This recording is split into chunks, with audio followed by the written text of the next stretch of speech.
can start.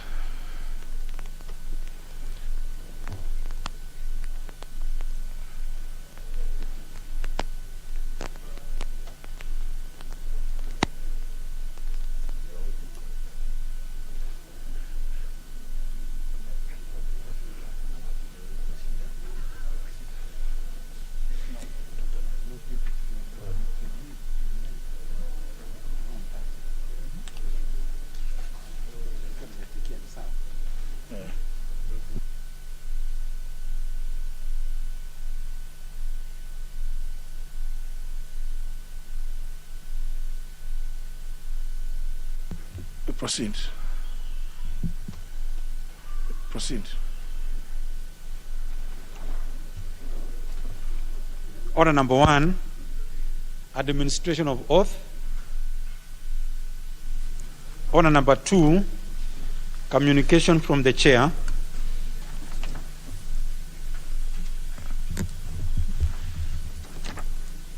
Honour members, today morning, the nation woke up to the sad news regarding the untimely demise of nominated Senator the Honorable Victor Prangay, MP. The honourable member passed on last night, Monday 16th of August 2021, after being involved in a fatal road accident in Nakuru. Honourable members, the late Senator Prangay was a budding youthful legislator who attended his post-secondary education at Maseno University, where he earned a Bachelor of Arts degree in economics. He later pursued and successfully completed a master's degree in business administration, strategic management at the Jomo Kenyatta University of Agriculture and Technology in 2017. Honourable members, at the time of his death, the late Senator Prangay was serving his first term as a Member of Parliament, having been nominated by the Jubilee Party to represent the youth in the Senate. He was an ardent and resourceful member of the Senate Standing Committee on Energy, the Committee on Devolution and Intergovernmental Relations, and the Committee of Powers and Privileges. As a youthful legislator, the late senator will also be remembered for his active membership in the Bunge Sports Club. Honourable members, prior to his brief political career, Senator Victor Prangay had previously served as a chairperson, Nakuru Land Management Board, and a board member of the Betting Control and Licensing Board. Honourable members, it is notable that in the history of Kenya, the late Senator Prangay was the first parliamentarian from the Ogiek community, one of Kenya's indigenous minority communities, whose participation in national leadership has been rare. Without doubt, honourable members, the youth of this country, the fraternity of Parliament, and the nation at large have lost a vibrant, pragmatic, and dedicated leader who had a bright future ahead of him. Our members will be informed in due course about the arrangements towards according the fallen legislator a decent send-off. Our members, in honor of our departed colleague, the late Senator Victor Prangay, MP, I request that we all stand in our places and observe a moment of silence.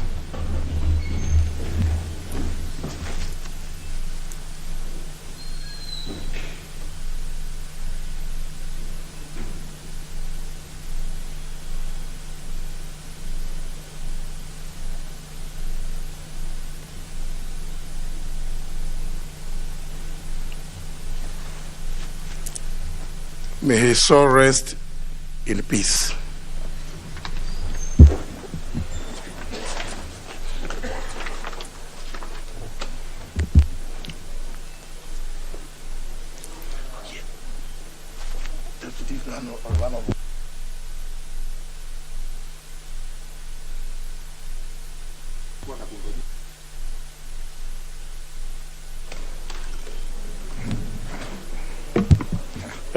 Honorable Speaker, indeed, it was a sad evening, and I want to take this early opportunity on behalf of the Jubilee Party to send our condolences to the family and friends and the entire Ogiek community on the sad demise of Senator Prenge, who, as you rightfully described, was a budding and youthful senator whose life has been cut short by that tragic accident. And we, in keeping with our traditions as Parliament, I'll be asking members that we will be coming to you for, or will be authorizing on your behalf our usual contribution whenever a member of Parliament passes on. So I expect your usual cooperation as we do our bit as National Assembly in solidarity with the Senate. It's something we should do as Parliament, not as houses. So I would, so at least we can help mitigate some of the issues, some of the costs in terms of even going forward, family and all the people who are depending on the young legislator. In the meantime, we join the family in we condole the family, we pray with them, and we hope and pray that the good Lord will keep his soul in eternal peace. Thank you, Honorable Speaker. Honorable Sangok. Honorable Speaker, it's a sad day for Kenyans. And Honorable Speaker, we pray that God may remove this cloud of death above us, Honorable Speaker, because in this Parliament we have lost our colleagues, and we will wish that we finish this journey of the 12th Parliament all together in one piece. Honorable Speaker, Honorable Prenge Victor is from a minority tribe, the Ogiek, who have been known to conserve, especially our forest, Mao forest, to be specific. Honorable Speaker, it is totally a sad day, and on my own behalf, on behalf of my family, and on behalf of the 6.5 million Kenyans with disability I represent in this House, may I tender my heartfelt, sincere condolences to their family, to the people of Nakuru, and to the Ogiek community, because I know it was their first time, as you have rightly put, that they have gotten a leader, but the leadership have been cut short. The Jubilee Party tried as much as possible to balance in the nomination. They have nominated mostly youthful leaders, including myself, including Honorable Keter and others, and even the late Honorable Prenge. So may his soul rest in eternal peace, and may Jubilee remember the Ogiek community at this trying time. Thank you. Honorable Kisang.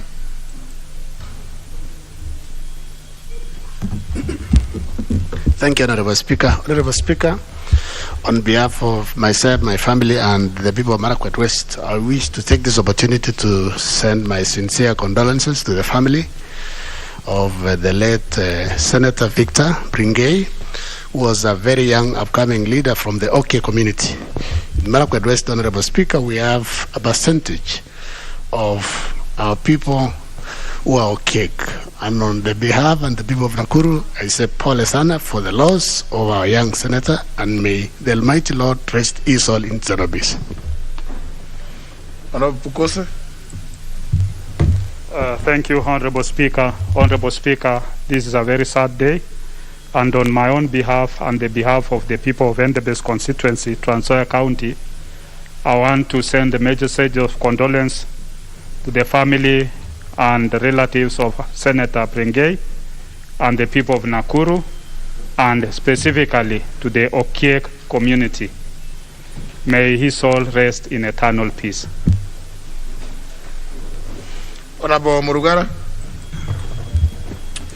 Mr. Speaker, allow me also to convey my very sincere condolences to the family of the late Victor Prenge, nominated senator. On behalf of the people of Tharaka constituency, Kenya has lost one of its most astute senators and legislators, youthful and well-meaning to the country, and therefore it is a big loss that we are going to experience for a long time. But in view of the fact that we must accept God's will, mine would be to convey the condolences to the family, to the people of Nakuru, the small community of the Ogiek, and also the entire Republic of Kenya. May all of them be condoled, and may his soul rest in eternal peace. Thank you. Speaker.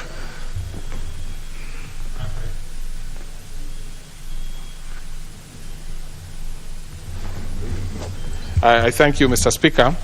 On my behalf and on behalf of my constituency, Kuresoi North, and indeed on behalf of Nakuru County, I really would wish to give my sincere condolences to the family of the late Brengay. Late Brengay, Mr. Speaker, comes from a place called Marioshoni in Nakuru County. But initially, before he came there, he was resident of a place called Chebara in Kuresoi South, which I represented between 2002-2007 as Kuresoi constituency.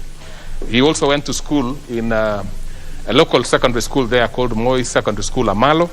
And so he's a person whom I can associate with, other than, of course, being a person from Nakuru County. Mr. Speaker, Mr. Brengay is leaving a very young family.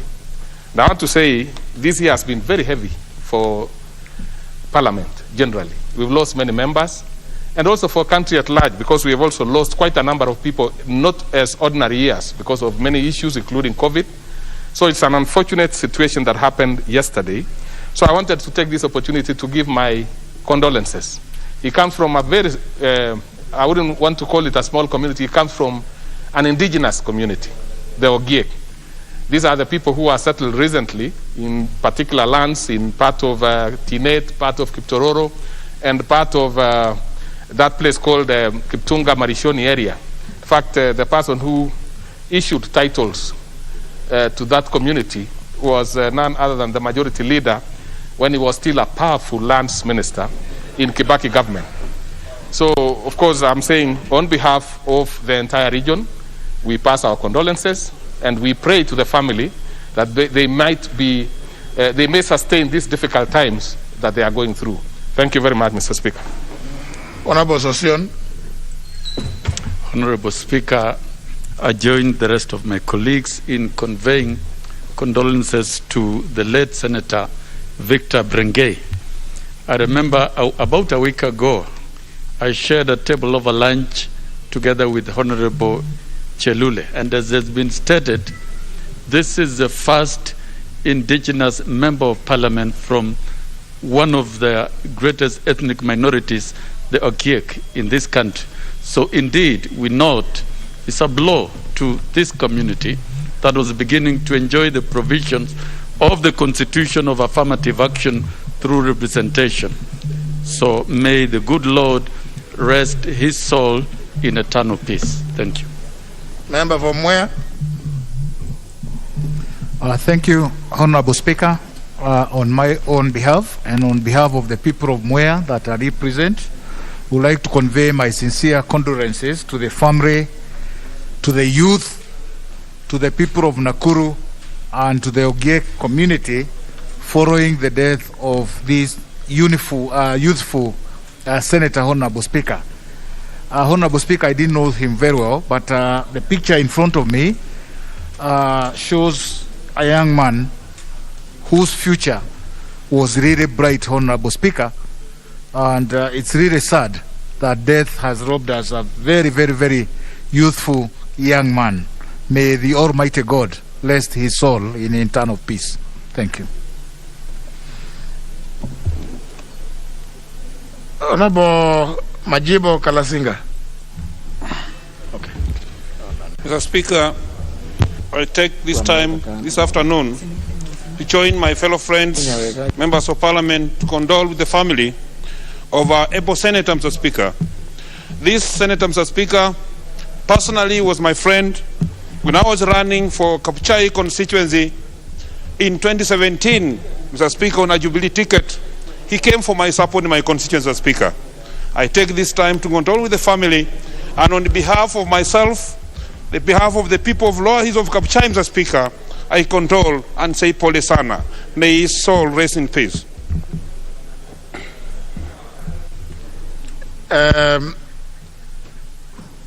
Member for Nandi County. I take this opportunity to convey my condolences and the condolences of the people of Nandi to the people of Nakuru and the youth of Kenya because of the passing on of Victor Brengay. He was representing issues of the youth and he was selfless. He said he was not going only to think about Okiek, he was going to highlight the issues of the needy in these needy communities in this country. At only 35 years old, he was very young. And Honorable Speaker, my prayer is, let the youth of the Okiek community be remembered in this nation, because he was the first parliamentarians, and he has just left. We know the devil came to kill him, because the Bible says in John 10:10, the devil came to kill, to steal, and to destroy. And he has destroyed his life through a road accident. I also pray our roads in this country will be in good use, so that we will not miss many people through road accidents and unworthy roads. I say, Pole, it is painful to lose one of our youths in the nation. Pole. Member for Siaya County. Thank you, Mr. Speaker, for giving me this opportunity. I'd like to take this opportunity as well to convey my heartfelt condolences to the family of Victor Brengay, who represents the people, the county of Nakuru. As a young man, I only met him recently, and it's unfortunate that we have had not much time to discuss many things that bring us here into the house, but I do believe that he's a good person, and therefore he is going to heaven like all of us will go. I want to pray that his soul will rest in eternal peace.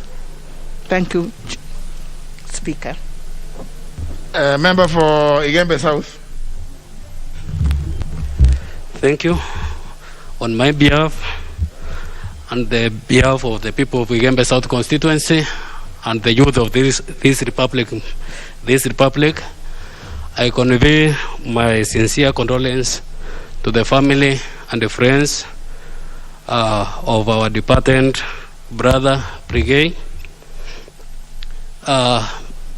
May Almighty God rest his soul in eternal peace. Thank you.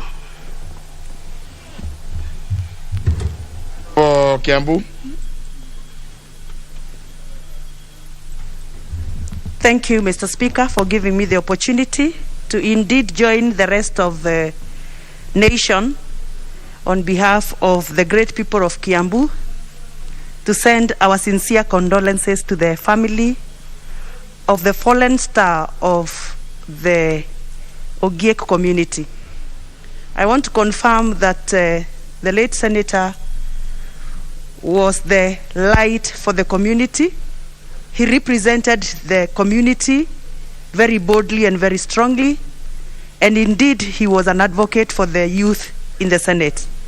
We really would want to join the great people of Nakuru to mourn the young senator and pray that God is going to give them peace even as they mourn the loss of the wonderful, great senator.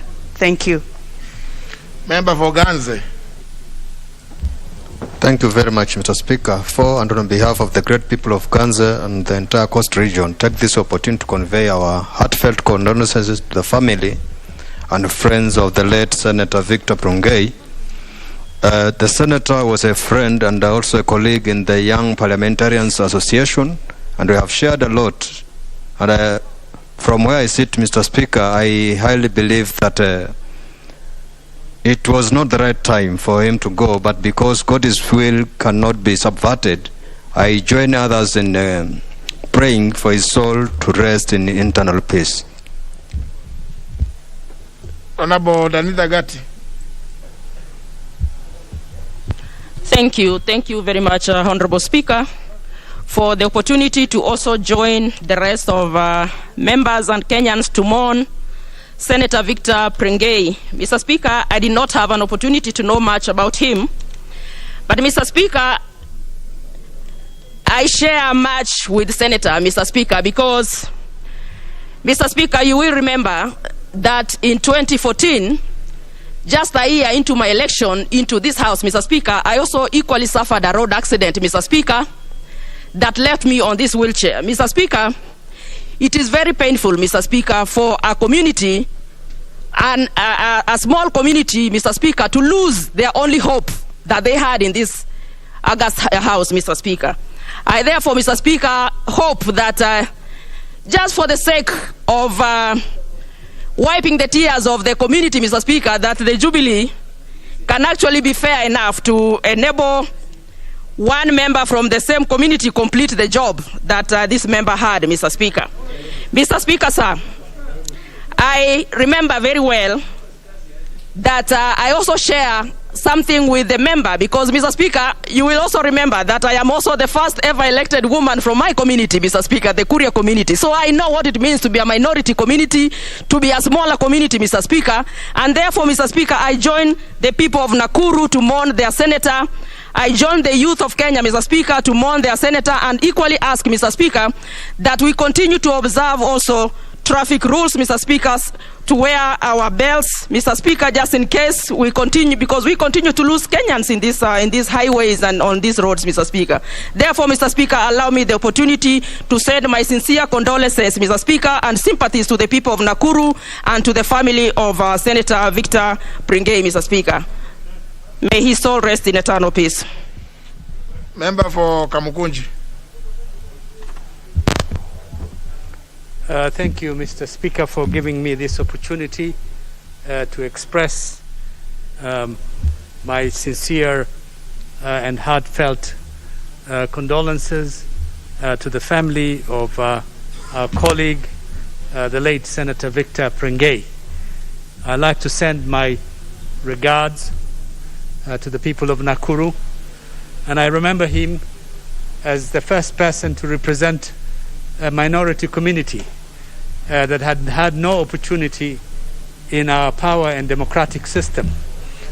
And as a young person, he represented the face of the future of Kenya, the Kenya that we want, a multicultural, multi-ethnic, in which no small community is left out of the power equation.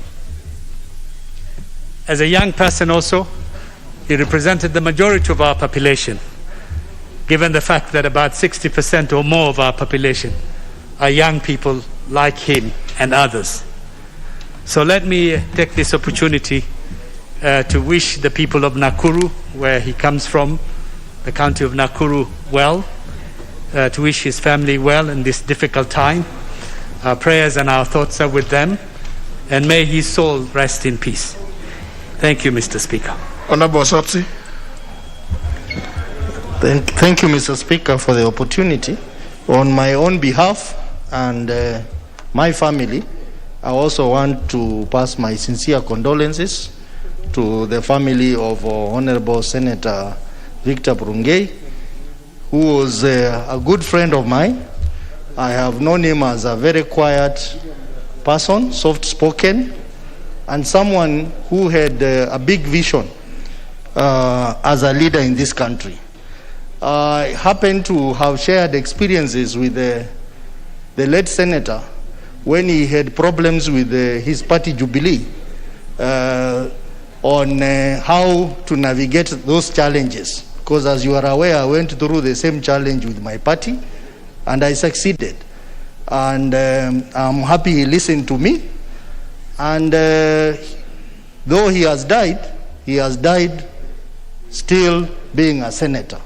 So I want to pray for him and his family, and I hope that Jubilee Party will consider also getting a replacement from the same community, because Victor was a member, or the very first member of parliament from the Ogiek community.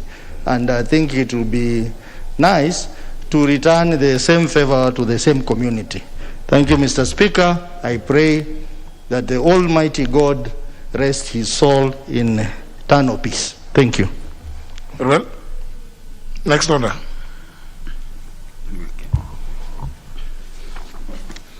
Order number 3, messages. Order number 4, petitions. Order number 5, papers. Leader Majority. Honorable Speaker, I beg to lay the following papers on the table of the House today, Tuesday, 17th of August, 2021, afternoon sitting. Number 1, the Petroleum Development Levy Amendment Order of 2020 and the explanatory memorandum from the Ministry of Petroleum and Mining. Number 2, the list of nominees to the National Government Constituencies Development Fund Committee for Bonchari constituency.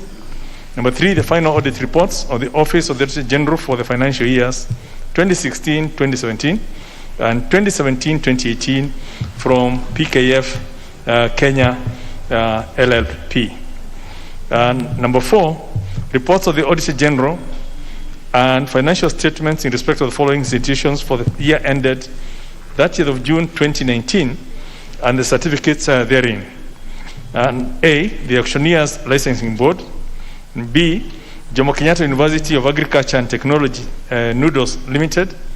And C, the Kenya Medical Practitioners and Dentists Council. Thank you, Honorable Speaker.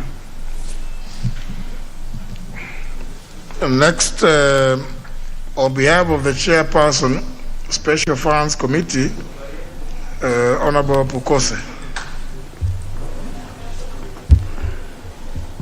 Honorable Speaker, I beg to lay the following paper on the table of the House today, Tuesday, August 17, 2021, afternoon sitting.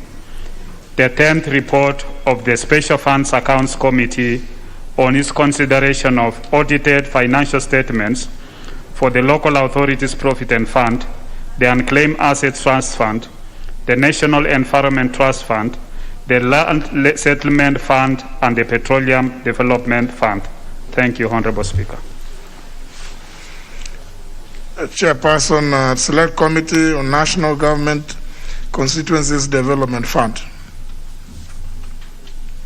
Or the Vice Chair, is that so?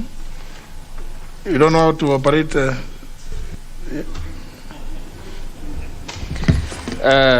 Thank you, Honorable Speaker. I beg to lay the following papers on the table of the House today, Tuesday, August 17, 2021, afternoon sitting. A report of the Select Committee on National Government Constituency Development Fund on 1, stalled or incomplete project initiated through the NGCDF but falling under the county government functions. 2, electrification of schools in constituencies. Thank you, Honorable Speaker. The Vice Chairperson, Committee on Delegated Legislation. Honorable Speaker, I beg to lay the following paper on the table of the House today, Tuesday, 17 August 2021, afternoon sitting. Report of the Committee on Delegated Legislation on its consideration of the draft election campaign finance regulations. Thank you, Speaker. Next order. Order number 6, notices of motion. Honorable Mwadi.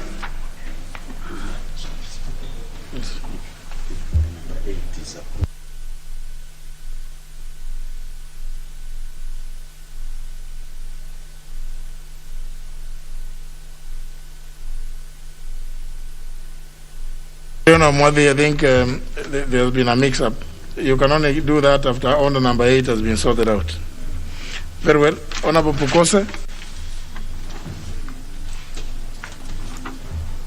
Thank you, Honorable Speaker. Honorable Speaker, I beg to give notice of the following motion, that this House adopts the 10th report of the Special Funds Accounts Committee on audited financial statements for the Local Authorities Profit and Fund, the Unclaimed Assets Trust Fund, the National Environment Trust Fund, the Land Settlement Fund and the Petroleum Fund laid on the table of the House on Tuesday, August 17, 2021.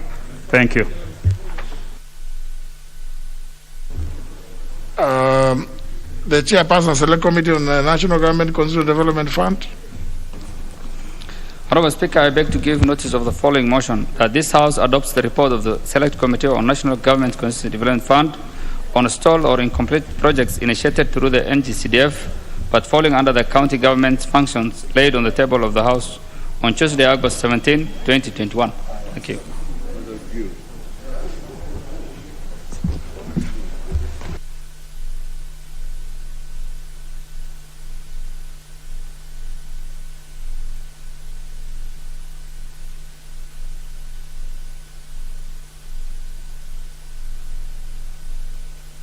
Next order.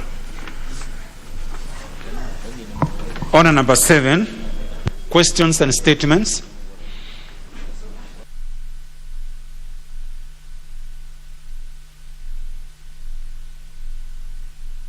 Segment questions. First question by the member for KC County, Honorable Janet Ongera. Thank you, Mr. Speaker. I rise pursuant to Standing Order number 42A5 to ask question number 276 to the Cabinet Secretary for Public Service and Gender. Mr. Speaker, I would like to ask that what steps is the Ministry taking to end gender-based violence cases which have significantly increased during this period of COVID-19 pandemic, despite a presidential directive by His Excellency Uhuru Muigai Kenyatta to stem this vice. The ministry seems to have done nothing. The second question, Mr. Speaker, is what steps is the ministry taking to ensure that victims of gender-based violence are protected and that they have access to counseling and other support services, particularly during this period of COVID-19 pandemic? The last question, Mr. Speaker, could the Cabinet Secretary provide details of the gender-based violence protection centers available in the country and indicate whether there are plans to establish more such centers, at least in every constituency? Thank you. The question will be replied to before the Departmental Committee on Labor and Social Welfare. Next question by the member for Kibra, the Honorable Bernard Okoth. Imran. Thank you, Mr. Speaker. I rise to ask question 295 of 2021. And this question is directed to the Cabinet Secretary for Lands and Physical Planning. Number 1, could the Cabinet Secretary provide the status of settlement of the award granted by the Environment and Land Court, Kisumu, on the 9th of June 2021 to one Shaban Opio Kasim of ID number 2486553, following a judgment under petition number 94 of 2019. Number 2, when is the ministry expecting to settle the payment as awarded by the court? Thank you, Mr. Speaker. Question will be replied to before the Departmental Committee on Lands. Next question by the member for Soy, who has requested that the Honorable Pukose ask the question on his behalf. Thank you, Honorable Speaker. Honorable Speaker, on behalf of the member for Soy constituency, the Honorable Caleb Kositany, question number 299 of 2021, I ask the Cabinet Secretary for Interior and Coordination of National Government, could the Cabinet Secretary outline the measures put in place to ensure that issuance and renewal of passports and national identification cards to citizens of Kenya in the diaspora is done promptly? Thank you, Honorable Speaker. A question will be replied to before the Departmental Committee on Administration and National Security. Next question is by the member for Kasarani, the Honorable Masika Kuya, who has requested that the question be asked on her behalf by the Honorable Bernard Okoth. Imran. Thank you, Mr. Speaker. I rise to ask question 305 of 2021 on behalf of the Member of Parliament Kasarani, Honorable Mercy Gakuya. This question is directed to the Cabinet Secretary for Environment and Forestry. Number 1, what steps is the ministry taking to stop the use of wastewater and effluent from the sewerage system in Nairobi for food production, considering that the practice is alleged to account for production of more than 20% of the total food consumed in Nairobi City County, particularly vegetables and legumes? Number 2, could the Cabinet Secretary explain the measures put in place to minimize river pollution, particularly in towns and cities across the country? Thank you, Mr. Speaker. Question will be replied to before the Departmental Committee on Environment and Natural Resources. Next question is by the member for Kabuchai, the Honorable Majimbo Kalasinga. Thank you, Mr. Speaker. I rise to ask question number 308 of 2021. What steps is the ministry taking to address the cases of missing marks in public universities where students are not awarded marks, forcing them to apply for special exams or retake courses in order to graduate? 2, Mr. Speaker, could the Cabinet Secretary explain the rationale behind the requirements of settlement of all fees as a condition of sitting university exams in public universities, commonly known as nil balance?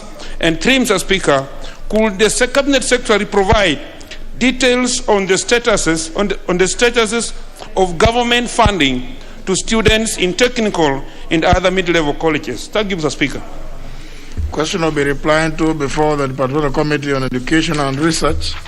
Next question is by the member for Awendo, the Honorable Walter Owino.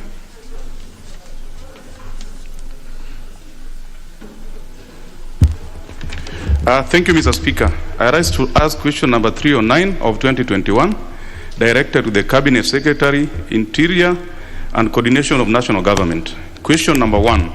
Could the Cabinet Secretary explain why the following administrative units, which were established in Awendo Sub-County in Migori County on June 21st, 2017 via Gazette Notice number 5853, are yet to be operationalized? Mariwa Division, Waunda, Waware, Kanyamgony, Kadera Kuoyo, and Rabondo locations. West Sakwa, Waunda, Waware Central, Wanga, Nyarago, Waora, Waware North, Kamaure, Kadera Kuoyo East, Kue, and Waunda sub-locations. Question number 2. Could the ministry consider operationalizing the said units during the 2021-2022 financial year to bring administrative services closer to the people? Thank you, Mr. Speaker. Question will be replied to before the Departmental Committee on Administration and National Security. Next question is by the member for Subukia, the Honorable Samuel Gachobe. Thank you, Mr. Speaker, sir, for giving me the opportunity to ask question 311-2021 to Cabinet Secretary for Education. Could the Cabinet Secretary explain the criteria used in allocation and disbursement of monies under the School Infrastructure Fund in the country? 2, could the Cabinet Secretary provide a breakdown of the disbursement of the funds to primary and secondary schools in Subukia constituency during the financial year June 2017 to June 2021? 3, could the Cabinet Secretary provide the timeline for the disbursement of the fund for the current financial year 2021-2022 in Subukia constituency? Thank you, Honorable Speaker. Question will be replied to before the Departmental Committee on Education and Research. Next question by the member for Tessa North, the Honorable Ogukaunya. Thank you very much, Mr. Speaker, sir. Mr. Speaker, I rise to ask question number 313 of 2021 to the Cabinet Secretary for Education. Roman 1. Considering the high cost of school uniform in the country, which has in turn significantly led to increased cost of learning in schools, could the ministry consider regulating and standardizing the cost of school uniforms to make them affordable? Roman 2. What measures is the ministry putting in place to ensure that children are not denied an opportunity to join school, learn and complete their education for lack of uniform? Roman number 3, could the Cabinet Secretary consider the use of existing institutions such as the National Youth Service, the Kenya Prison Service Workshops, the Rivertex East Africa Limited, or other such established institutions for production of school uniforms at a standardized price that the majority of parents can afford? Roman 4, what is the ministry's policy regarding the provision of other items required of pupils and students as part of the tuition, boarding, and co-curricular materials? I thank you, Honorable Speaker. Question will be replied to before the Departmental Committee on Education and Research. Last question by the nominated member, Honorable Godfrey Osotsi. Thank you, Mr. Speaker. Mr. Speaker, I rise to ask question number 326 of 2021. And the question is directed to the Cabinet Secretary for National Treasury and Planning. And it reads, could the Cabinet Secretary provide a detailed list of licensed alcoholic drinks manufacturers in Kenya, indicating the names of the firms or persons, respective production cost, selling price, excise duty payable, value-added tax VAT payable, and recommended retail price of all liquor brands of 250 ml. 2, could the Cabinet Secretary provide details on the amount of excess duty and VAT collected from the said products in the financial year 2017-2018, 2018-2019, 2019-2020, and 2020-2021? 3, could the Cabinet Secretary indicate the total number of excise duty stamps sold by Kenya Revenue Authority to each of the licensed alcoholic drinks manufacturers during the period 2017-2018, 2018-2019, 2019-2020, and 2020-2021? 4, what measures has the ministry taken to deal with manufacturers and distributors of illegal alcoholic drinks who continue to engage in illicit and uncompetitive business practices, leading to loss of tax revenue and putting consumers at risk? 5, what measures has KRA taken to deal with its staff who are involved in abetting the illicit trade by aiding and protecting illegitimate manufacturers and distributors of alcoholic drink? Thank you, Mr. Speaker. Question will be replied to before the Departmental Committee on Finance and National Planning. The next segment is request for statements. There's a request by the member for, is it member for where? Kiamba. The Honorable John Jogona Wanjiku. Thank you, Mr. Speaker. Honorable Speaker, pursuant to Standing Order 44-2C, I wish to request for statement from the Chairperson of the Departmental Committee on Transport, Public Works, and Housing regarding the Nairobi Western Bypass Road Project. Honorable Speaker, the Nairobi Western Bypass was commissioned in March 2019. The bypass, which is 16.6 kilometer dual carriage, is part of the link road around Nairobi, which links the northern, southern, eastern, and upcoming western bypasses. The said bypass starts in Gitaro through Wangige and Ndero, terminate in Ruaka. The construction of Nairobi Western Bypass was intended to not only decongest the northern corridor, but also to enhance the socio-economic development in both Nairobi City and Kiambu counties. Honorable Speaker, contrary to the expectation of the residents of Kiambaa constituency, the project has had negative implication to the community, as it has led to the destruction and demolition of properties to pave way for construction of the bypass, and thus had minimal benefit to residents.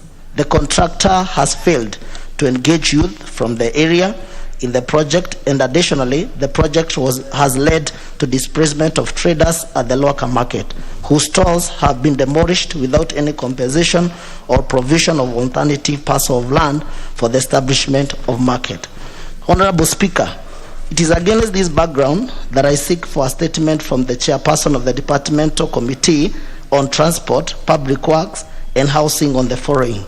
Loman 1, how many residents, especially youth, from Kemba constituency are engaged in the Western Bypass Road project, specifying their job description?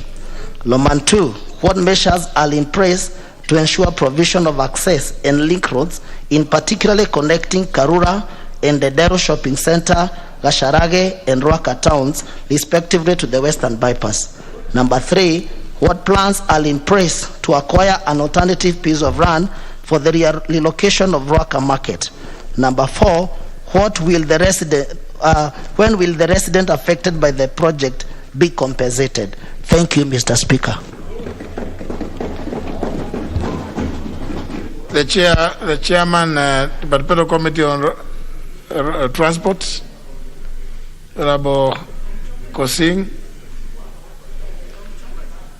Honorable Kosing, does he have a vice chair? Vice Chair, Honorable Mushomba.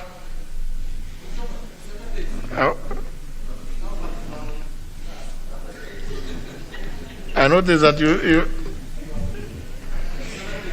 Thank you, Mr. Speaker. On behalf of the committee in charge of transport, we accept to get some few weeks, maybe 2 weeks or 1 week, so that we can be able to provide a statement, a comprehensive statement to the member.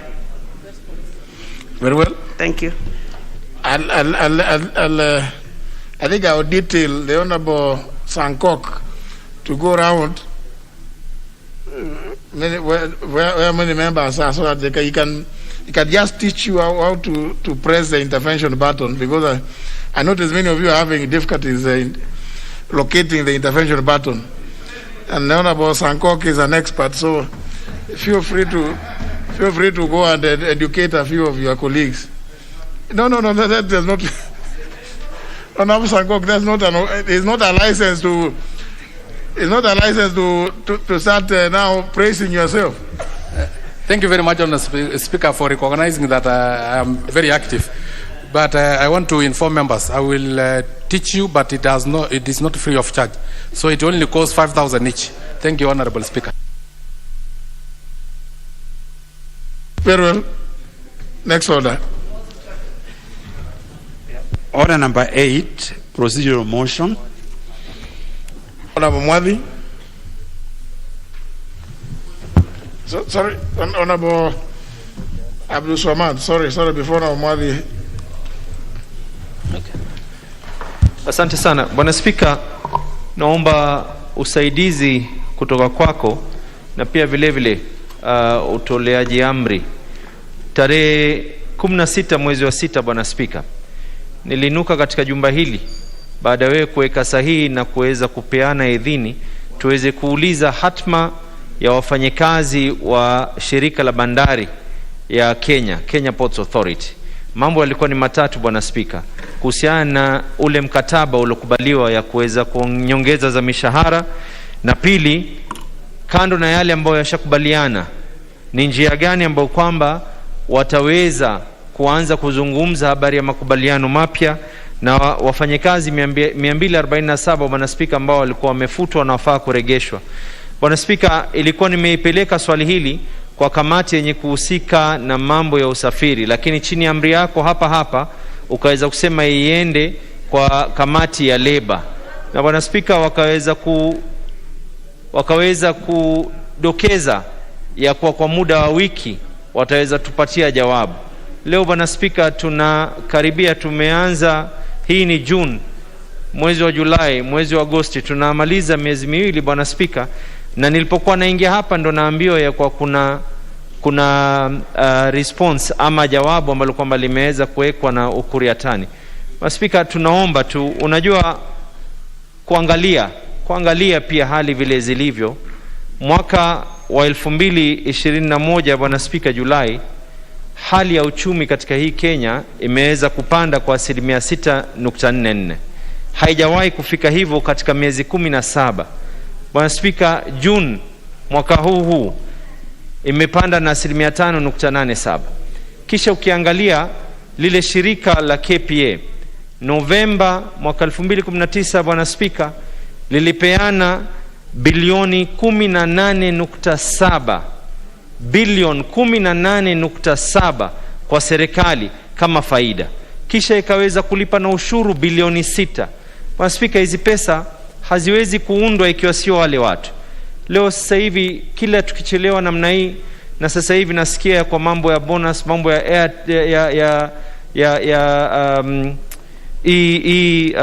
overtime pia wanajaribu kuweza kuyakata. Naomba Bwana Spika, kamati ya leba kama vile ile ambayo kwamba ya uchukuzi walokwenda Mombasa wakakaa na wale wachuuzi wa Mama Ngina na Public Beach, walichukulie kwa haraka inavyowezekana, kwa sababu hawa wafanyikazi wakivunjika moyo itakaoweza kupoteza ni nchi nzima, sio Mombasa peke yake. Tunakubali ya kwa watu wa Mombasa ndio watakaoumia, lakini nawakumbusha kwa kidole kikiumia Bwana Spika, ni mwili mzima utakaoweza kuumia. Asante. Mwenyekiti wa hata wewe inuka. Alisema aliinuka tarehe 16.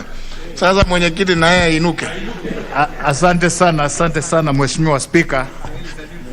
Hapa mimi nainuka kusema ya kwamba swala hili Bwana Spika, tumeichukulia kwa uzito sana, na tumekuwa tukifuatilia na wizara husika ya fedha. Lakini Mheshimiwa Spika, kila wiki tunaahidiwa ya kwamba tutapata jawabu, na hatujapata jawabu. Na ningetaka usaidizi wako Mheshimiwa Spika, sababu naelewa kidogo ya kwamba hii kazi ya Ports Authority imewekwa katika wizara ya fedha hivi karibu majuzi, na kwa hivyo labda wako na changamoto kwa kutupatia jawabu, lakini hilo si sababu la kukimia leta jawabu, sababu namuelewa sana mheshimiwa na uzito alionayo kutoka kwa wafanyikazi wa bandari. Na kwa hivyo Mheshimiwa Spika, ningetaka usaidizi wako, hii wizara husika iahidiwe kuja kwa kamati na kwa lazima na bunge Mheshimiwa Spika, sababu pia sisi Mheshimiwa, hatungetaka wafanyikazi wafe moyo, na bado tuko na tunataka kuwafanyia kazi katika bunge. Kwa hivyo tuko tayari sisi tukiwa kamati la Labor and Social Welfare, ni wizara husika ambayo inatuleta down Mheshimiwa Spika. Thank you. Hiyo ni kumwalika waziri aadikiwe barua na katibu wa bunge aje mbele ya kamati aelezee hayo mambo, kwa nini hajapeana jibu. Asipokuja basi ndio utakuja utafute usaidizi zaidi, lakini kwa sasa mwalike waziri siku yoyote ile ambayo kama kamati mungetaka, na pia mumjulishe Mheshimiwa Abdul Swamad awe katika kikao kile. Yes. No, there's no debate. You know, there's no debate on this now. You know, Honorable Abdul Swamad, it can't be that. Bwana Spika, hatujadiliani, lakini ilikuwa ni ombi tu, ni rai ya kwa pengine itakuwa ni wazo jema ikiwa watakubali ya kwa waweze kutana na wale waziri na yule mwenyekiti ama wasimamizi wa KPA pale katika bandari, na wakutane na wale wafanyakazi, kwa sababu ukiangalia jawabu ni kama ninavyokuambia Bwana Spika, nimetumiwa robo saa kabla sijaweza kuingia hapa, kwa sababu walijua ya kwa tuna nia ya kuweza kuyaleta haya mambo. Kwa hivyo ili kuweza lile gurudumu kuweza kuwekwa oili kwa haraka, yasiwe mambo ya huwa anasema hivi amesema hivi. Wote waitwe katika pale pale bandari ya KPA na wajibu na waweze kuelezea, Bwana Spika. Sio lazima kamati iende kule. Unajua hii mambo ya kutembea kila pahali kurandaranda hivi ndio kuna COVID-19. Hii mambo ya kila pahali unataka kwenda kwa port badarini, hakuna haja. Waziri na wale wengine wote waitwe katika bunge. Najua wakati mnaenda kule nyinyi wenyewe ndio unajua mnaonekana kama ni wageni, watembee, ni watalii tu. You must be somewhere where you carry the authority of the house. When you start moving all over, you'll be put in shades under trees, and then people, you never know, you may find other things happening in those areas. Honorable Kabinga. Asante Honorable Speaker. Mpango wetu ulikuwa kwanza kukutana na waziri na pia mhusika ambaye ni mwenzetu mheshimiwa,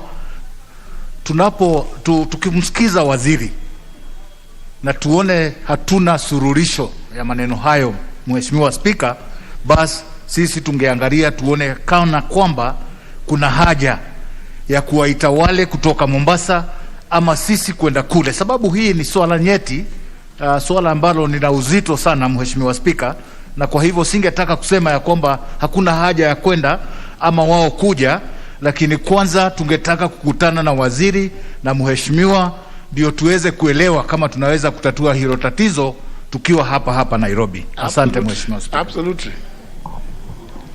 Next one now, order number 8. Order number 8, procedural motion. Honorable Mwadhi. Thank you, Honorable Speaker. Honorable Speaker,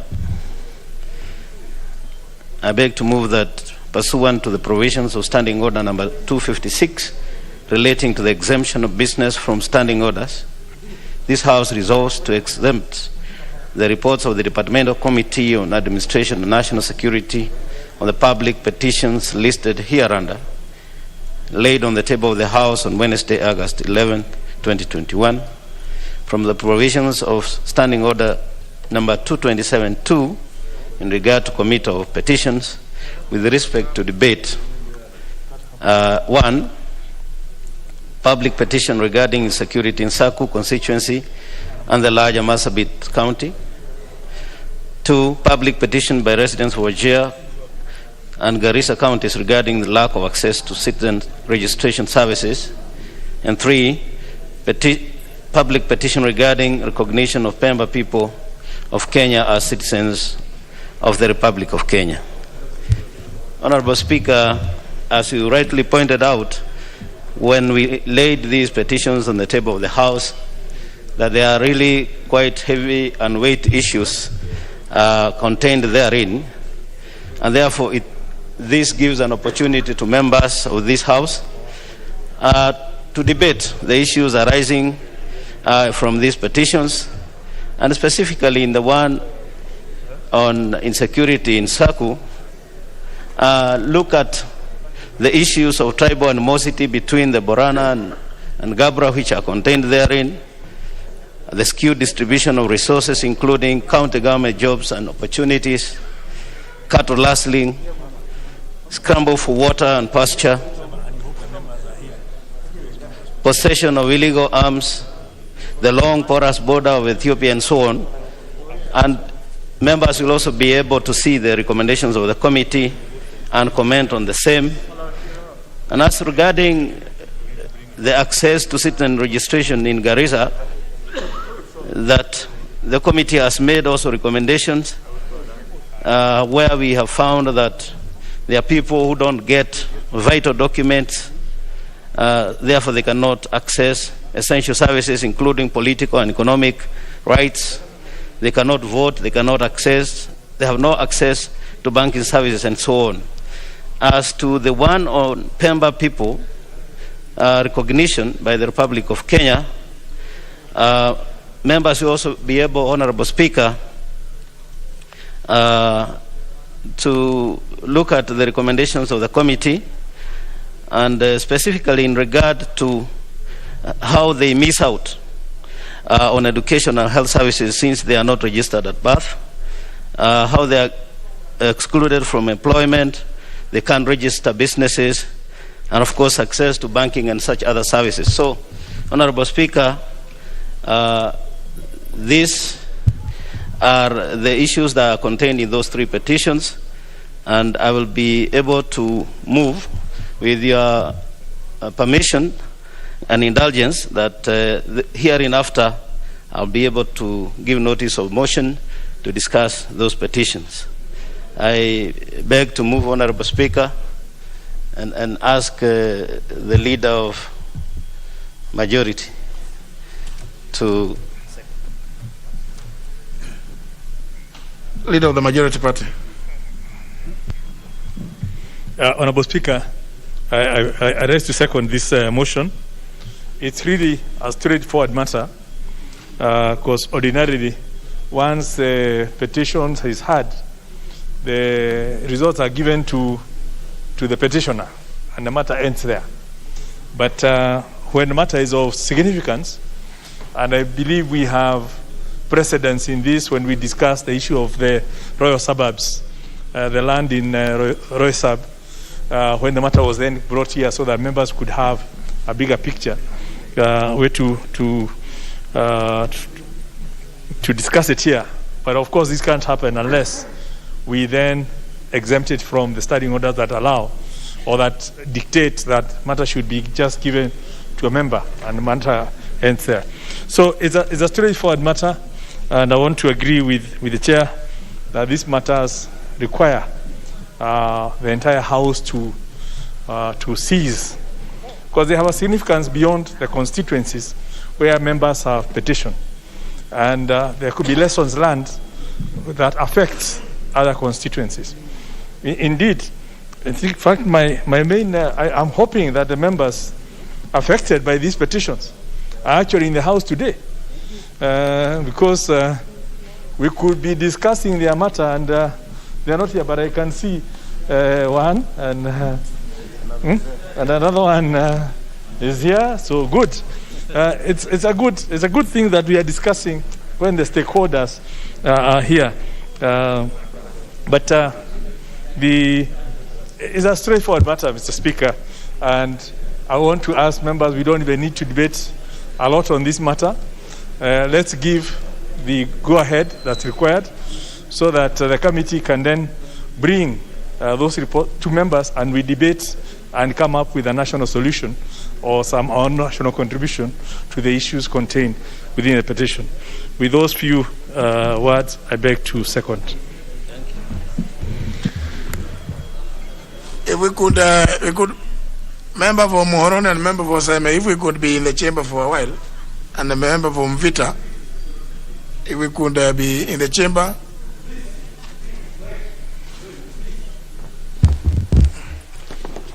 Honourable members, I propose the question, which is that pursuant to the provisions of Standing Order 256, relating to exemption of business from standing orders, this House resolves to exempt the reports of the Departmental Committee on Administration and National Security on the public petitions listed hereunder, laid on the table of the House on Wednesday, August 11, 2021, from the provisions of Standing Order 227, subsection 2, which is Committee of Petitions with respect to debate.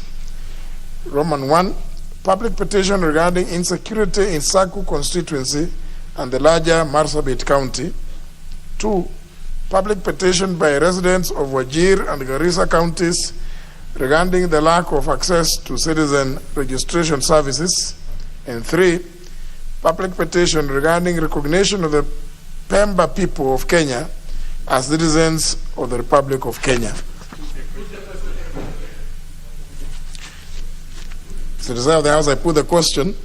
I therefore put the question that pursuant to the provisions of Standing Order 256 relating to exemption of business from standing orders, this House resolves to exempt the reports of the Departmental Committee on Administration and National Security on the public petitions listed hereunder, laid on the table of the House on Wednesday, 11th August 2021, from the provisions of Standing Order 227, subsection 2, with respect to debate. 1, public petition regarding insecurity in Saku constituency and the larger Marsabit County. 2, public petition by residents of Wajir and Garissa counties regarding lack of access to citizen registration services. And 3, public petition regarding recognition of the Pemba people of Kenya as citizens of the Republic of Kenya. Will as many as for that opinion say aye? Aye. As many as contra opinion say nay? The ayes have it. Honor Mwadi.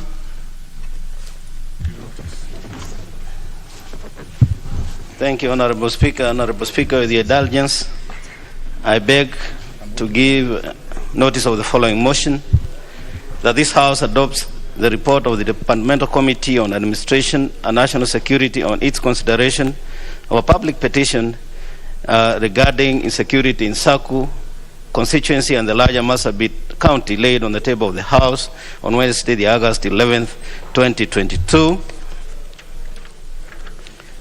And Honorable Speaker, I give... August 2022? Sorry. Sorry, Honorable Speaker. Thank you for the correction. It is August 11th, 2021. And I also wish, Honorable Speaker, to give notice of the following motion, that this House adopts the report of the Departmental Committee on Administration and National Security on its consideration of a public petition by residents of Wajir and Garissa counties regarding lack of access to citizen registration services, laid on the table of the House on Wednesday, August 11th, 2021.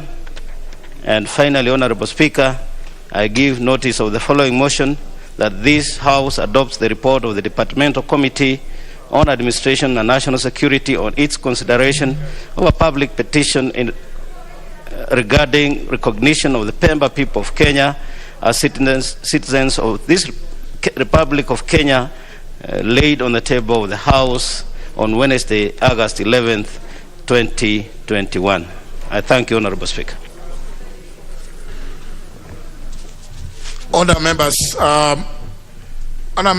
before we move on with the consideration of business as listed, I direct reorganization of the order paper so as to have business listed as order number 10 come up as order number 9, after which, conclusion of which will then go to business listed as number 9, which will be number 10, which is Committee of the Whole House on the consideration of the Foreign Service Bill, National Assembly Bill number 8 of 2021. So that will come as order number 10. So, and because I'm told the next business I think has been sufficiently canvassed, but let's move to the next order. Order number 9 now, the National Hospital Insurance Fund Amendment Bill, National Assembly Bill number 21 of 2021, second reading. Who was on the floor? Yes, Honorable Sabina Chege. No, Honorable Pukose first, yeah. I'm standing under Standing Order 95, Honorable Speaker, that this bill, this motion, we had actually discussed the bill very extensively. They had been debated, so that I am asking that the mover be called to reply. Very well, Honourable members, I put the question, which is that the mover be called upon to reply with regarding the business listed as the National Hospital Insurance Fund Amendment Bill, National Assembly Bill number 21 of 2021. Will as many as of that opinion say aye? Aye. As many as of contrary opinion say nay? The ayes have it. Mover, Leader of the Majority Party. Thank you, Honorable Speaker. Let me begin by thanking the Majority Whip, Honorable Wangwe, who moved the bill on my behalf, and commend members of the House and indeed members of the Health Committee for consideration of the bill and the contributions that they made. Very good ideas have been prosecuted on the floor of this House, and I'm sure it will be clear when we go through the committee of the whole in terms of some of the amendments that will be coming to actualize some of these ideas. Honorable Speaker, this bill is a critical bill to anchor the universal health coverage, which is one of the big four agenda items. And like I said, the key issue on the bill is expanding the scope of membership from what is covered in the current Section 18, which is for the salaried employees, to make it mandatory for every Kenyan. As we all know, because members raised some issues on this, when you give options to people, obviously the people who do pay are the ones who believe they are at risk. And we see this happening. When we find one of the people has fallen sick, they then go and pay and then wait for 3 months to go to hospital. This condition, so-called adverse selection, kills the whole intent of insurance. By making it mandatory for everyone, it means those who are healthy will pay for those who are likely to be sick. Those who can afford will pay for those who can't afford. And the government will pay for the indigents and the vulnerable. So everyone will be catered for. And I believe this is what we want to ensure that this universal health coverage can be achieved. I don't want to highlight who said what, who did not say what, but specifically I wanted to just explain that, because Honorable Nyenze did seem to give the impression that the current Section 18 makes it mandatory for everyone, but it only makes it mandatory for those who are employed. But now the current bill will bring in everyone on board. There are some issues that were raised in terms of the mandatory matching contribution by employers. And if you look at the committee report and if you look at the bill, and if it's not clear, we make it clearer. The intention is to have where an employer has a private cover for their employees, they will not be obligated to pay the matching contribution, because they have already gone beyond the situation and covered their employees separately. And hence, that will now become clearer when we do the finer fine-tuning. The other issue, I think, was raised in terms of NHIF and private cover means you're double insured. When you go to hospital, who pays the first bill? And currently, there's been confusion on that, and some hospitals will insist they want your NHIF card first before they can take the private cover. So the bill is making it clear, where you have a private cover, the private cover will take over, will be the first charge in terms of, will have the first responsibility for paying your bill. Then, for inpatients, the NHIF will pay the rebates, and if your private cover has not covered you adequately, then NHIF will top up your private cover up to some limit, which will be set up again to ensure that the money does not get exhausted on only a few. So it's there's some clarity on that that I think members wanted to know. The last item is on the global practice is obviously to make sure that the governments pay for those who are vulnerable. And this is well covered within, I believe it's within clause 10, where it's clear that for those who are vulnerable, and I believe there may well be, it may cost the Kenya government close to 5.8 to 6 billion for those who cannot pay, the so-called indigents and the vulnerable. So those are already taken care of, and nobody should have the feeling that the youth will not be taken care of. Indeed, what this bill does, just again for clarification, the current bill only addresses people up to the age of 18. But this bill expands that. So up to the age of 21, for those who are not working and have finished school, they will still be considered as beneficiaries, as part of those benefiting from their sponsor, the family. For those who are in school, are not earning, the age has been set up to 25. So really we are talking of, for people between up to 25, if they are in school, they will not be required to pay direct themselves. They will be covered within the family cover, which is an improvement of what is in the current bill. And I think there's also some confusion on that. Now, one of the other items, it's very rare that I would agree with Honorable Kimani Ichung'wah, but he did raise an issue that we need to focus NHIF on the core mandate, which is basically to provide insurance cover and not engage itself in equipping hospitals.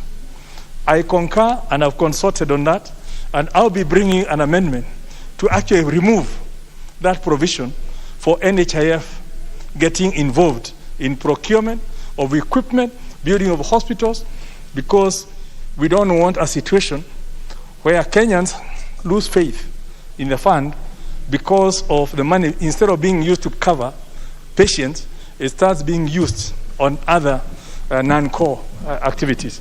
And I'll be bringing an amendment to actually delete the entire Section 34 as it exists, which allows NHIF to start equipping hospitals, because that is the mandate of the county governments and national government. But NHIF as a fund should concentrate on provision of insurance cover and nothing else. Then we'll have faith in it.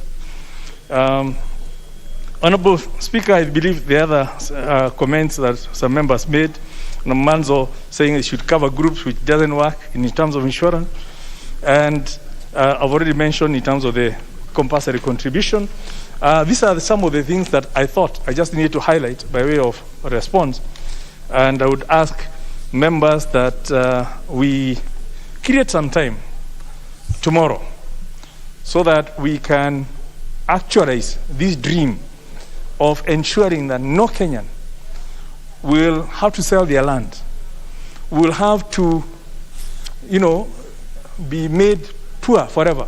And we've seen that especially within these situations with the COVID and some of these complicated cases. By ensuring that we can speed up the realization of this dream of universal health coverage. The faster we can move, the earlier we are going to save our people from being impoverished by the misfortune of getting sick, which should not be the reason for where we people should be made to suffer forever. So I want to thank members for their contributions. I want to thank the committee for consideration, and I want to urge that those who have any amendments, we can harmonize that between now and tomorrow, so that tomorrow morning in the afternoon we can have a smooth sail in the committee of third reading, then we take it to the Senate, and hopefully we can speed it up there so that Kenyans can have this dream of universal health coverage attained, and a key pillar of the Agenda 4 will be realized as we actualize the journey towards achieving the SDGs, the Sustainable Development Goals, which is a critical one on health. And remember, the whole point of the SDG is nobody should be left behind. No poor Kenyan should be left behind in the provision of affordable and quality health, which is what this bill is hoping to achieve. With those few remarks, Honorable Speaker, I beg to reply.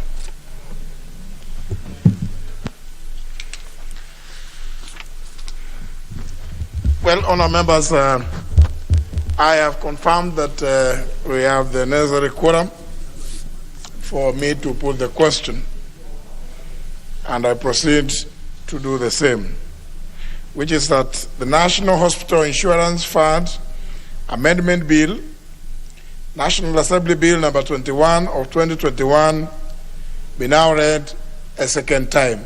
Will as many as of that opinion say aye? Aye. As many as of the contrary opinion say nay? The ayes have it. Chair Health, you. A bill for an act of parliament to amend the National Hospital Insurance Fund Act 1998. Chair Health. What was? President, yeah. Thank you, Mr. Speaker. Mr. Speaker, I beg for your intervention. We've just finished with the NHIF bill. And my committee have several bills that they are dealing with, but there's one bill, Mr. Speaker, that would like to ask for your direction. And this is the bill on the Kenya Food and Drug Authority Bill 2019, which is a bill that was read the first time on 2nd May 2019 and committed to our committee for consideration. And this bill, Mr. Speaker, is a bill that was seeking to repeal and amend several other existing laws, both in health and agriculture. This bill was brought in by a private member, as a private member's bill by Honorable Pukose. It was seeking to amend or repeal, among its many, 10 laws within the health sector, 8 within the agriculture sector, and 2 within the trade. Mr. Speaker, why I'm bringing this to your attention, it's because the committee called for the memoranda from the public and various stakeholders, which returned with overwhelming response from the public, and the government asked for the withdrawal of the bill to enable the executive to come up with one that is in line with government policy and international best standards. Honorable Speaker, on July 2019, the Departmental Committee on Health wrote to the Ministry of Health requesting that the bill, the ministry wrote to the committee requesting that the bill sponsored by Honorable Pukose to be withdrawn to allow consultation aimed at developing a comprehensive bill. And Mr. Speaker, we also convened a meeting between the Ministry of Health and Agriculture together with the sponsor of the bill, Dr. Pukose, and this meeting was held on Thursday, 27th August 2019. It was resolved that the executive work with Honorable Dr. Pukose, MP, to harmonize many issues that the bill had and present a unified bill within 90 days. During this meeting that was hosted by the Leader Majority Honorable Adan Duale, by then the Ministry of Health and Ministry of Agriculture, Livestock and Fisheries reported that they have already formed a task force that had come up with a draft bill due to the fine-tuning before presentation to the committee. Mr. Speaker, the committee acknowledges the critical nature of the bill as it speaks to quality and safety of the food from farm to fork, as well as safety in medicine and health products imported or manufactured in the country, among other provisions. And Mr. Speaker, the second schedule to the standing orders provide that the mandate of the Departmental Committee on Health is in regard to the matters related to health, medical care and health insurance. To this end, the Departmental Committee on Health has the mandate to consider the aspects of the bill providing for the regulation of drugs, chemical substance and medical devices.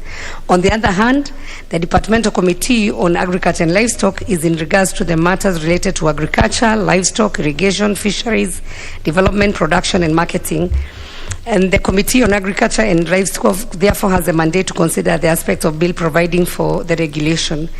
Mr. Speaker, after several communication with the ministry, we received a communication which came in a few days ago, Mr. Speaker. And why I'm asking for your intervention, Mr. Speaker, it's because what we have received as a committee is totally a new bill, and would like to just get your direction on the way forward on how we should handle the matter. Now that the two ministry has come up with totally a new bill, the bill is actually on has a new name, Mr. Speaker, which I want to just get the name and I read it to you, so that we know it was initially the Kenya Food and Drugs Authority Bill, a private member's bill of National Assembly number 31 of 2019, And now what we have been given by the ministry is a bill called Food Safety Control Coordination Bill 2021. And this is an act of parliament which may be cited for Food Safety Control Coordination Act 2021.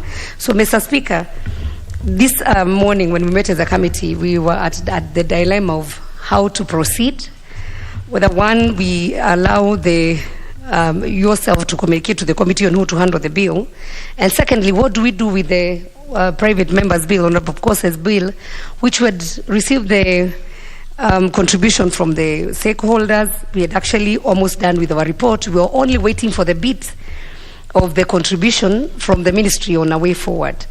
So now that we have been given totally a new bill, well, how do we handle Honorable Kose's bill? And Mr. Speaker, you bear with me here.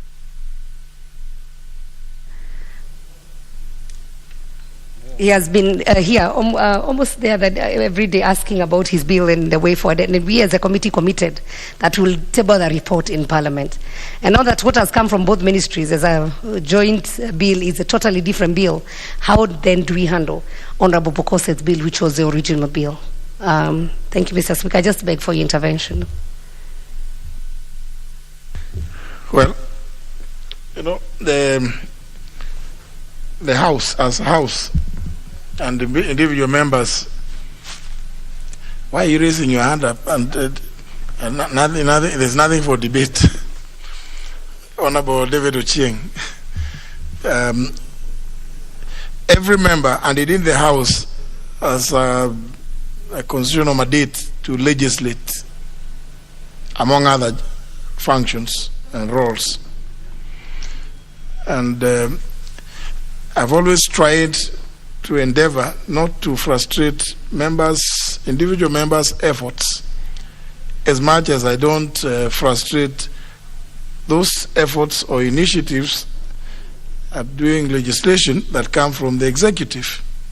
And therefore it is not right for the executive to sit for 2 years and then come to purport to trample down on the efforts of a member. The Honorable Bukose has been consistently raising the issue of his bill. And I think quite apart from, just this one, this issue, I think, if you remember, the previous committee also had an attempt at a similar bill. I think let the executive do their, if they want to bring a bill, let them, they know the process, the procedure. They will go through the office of the Attorney General, the office of the Leader of Majority, then it will pass through me for approval. Now that the Honorable Bukose has really waited for so long, I think it is really unfair that he be treated this way. So the committee, in fact, the House Business Committee, sitting this morning, decided that the bill by the Honorable Bukose, being number 31 of 2019, be placed on the order paper tomorrow, starting tomorrow. Because I think it's not right, for any member to be treated in the manner that the two ministries are treating. If they desire to make provision to propose legislation with the similar provisions as those in the Honorable Bukose's bill, they are at liberty to do so, and then the House as a House will make a determination one way or other.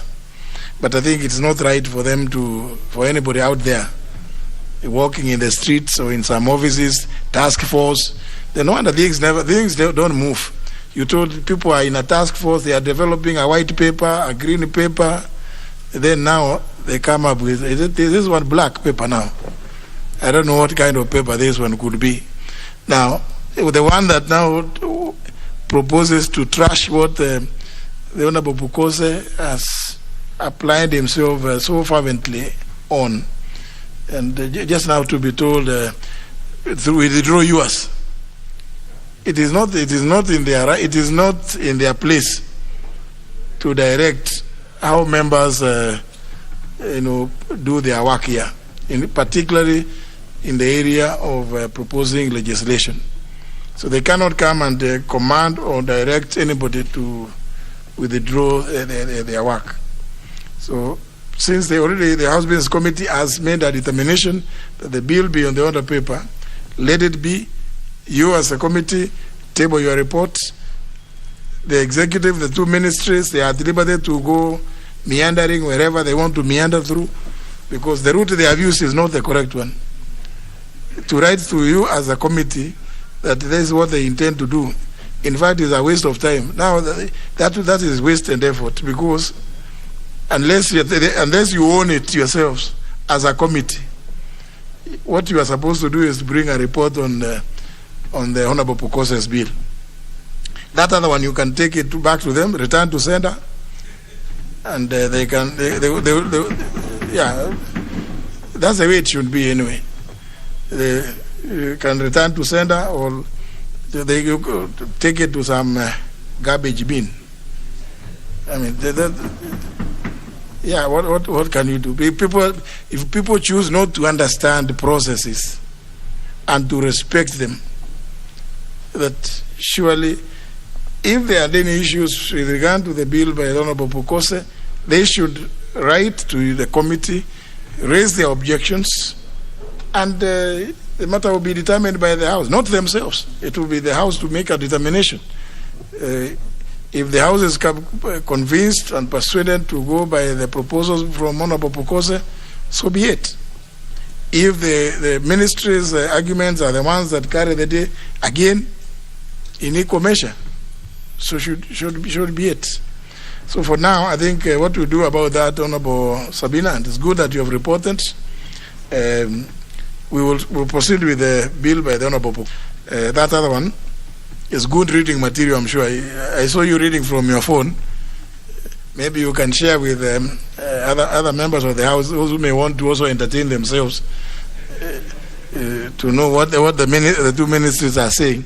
But it has not come the right way.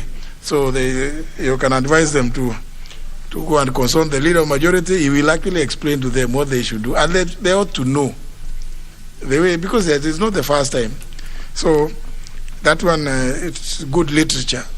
But we proceed with the bill by the Honorable Pukose. Next order. Order number 10, Committee of the Whole House.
Order, members, please take your seats.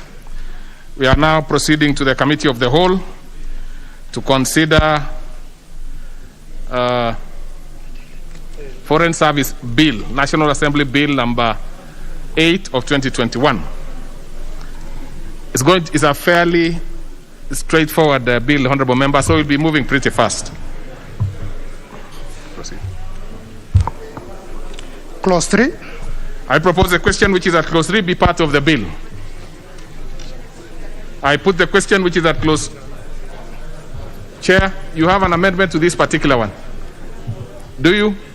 I think so. Yes. Thank you, Chairman. Mr. Chairman, I move that clause 3 be amended as per the order paper. And Mr. Chairman, the justification of those amendments as per the order paper, it is actually difficult to establish who are a political staff and who are not, as we earlier indicated in the bill.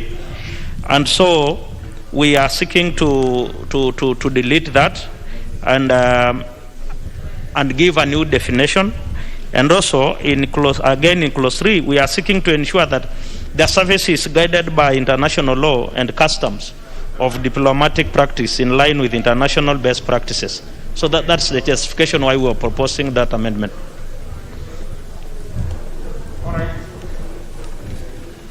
So then I propose the question which is at clause 3 be amended as proposed by the chair. And I put the question which is at clause 3 be amended as proposed by the chair. Will as many as of that opinion say aye? Many as of a contrary opinion say nay? The ayes have it. And I put the question that the clause 3 as amended be now part of the bill. Will as many as of that opinion say aye? Many as of a contrary opinion say nay? The ayes have it. Clause 4. I propose the question which is at clause 4 be part of the bill.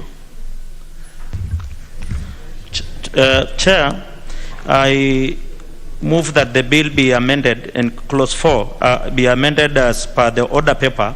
And this is just to clarify the officers who serve at the headquarters and the headquarters is here in Nairobi, and those who serve in the missions abroad.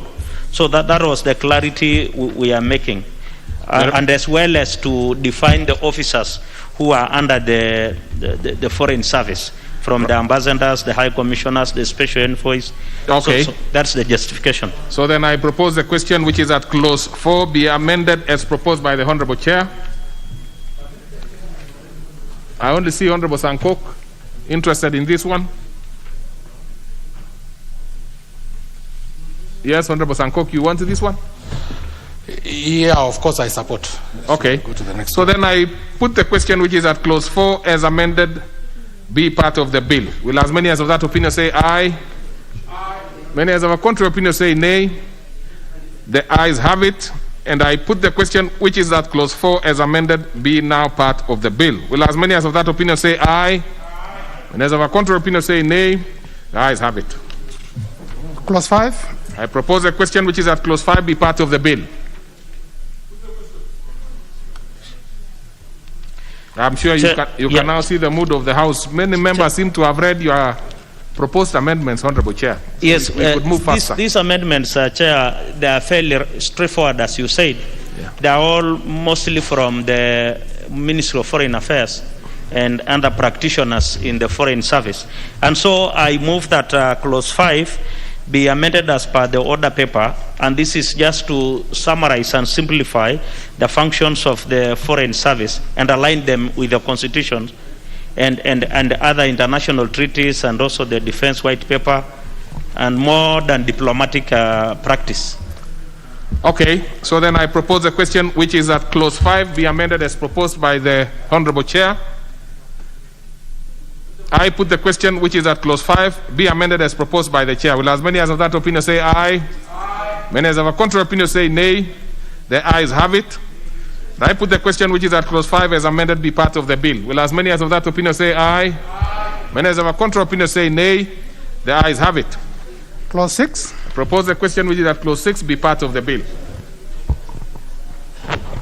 Chair, I move that the bill be amended on clause 6 as per the order paper, and this is just to align the bill with the Treaty Making and Ratification Act and the Vienna Convention on the Law of Treaties. Thank you, Chair. So then I propose a question which is that clause 6 be amended as proposed by the Honorable Chair. Honorable Mutua Barasa.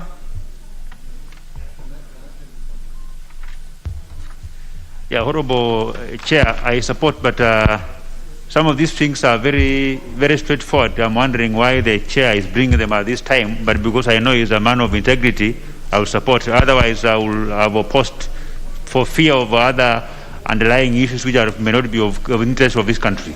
So I support, Honorable Chair. But Honorable Barasa, you know, never mind the integrity of the Chair, scrutinize the particular clauses and proposed amendments.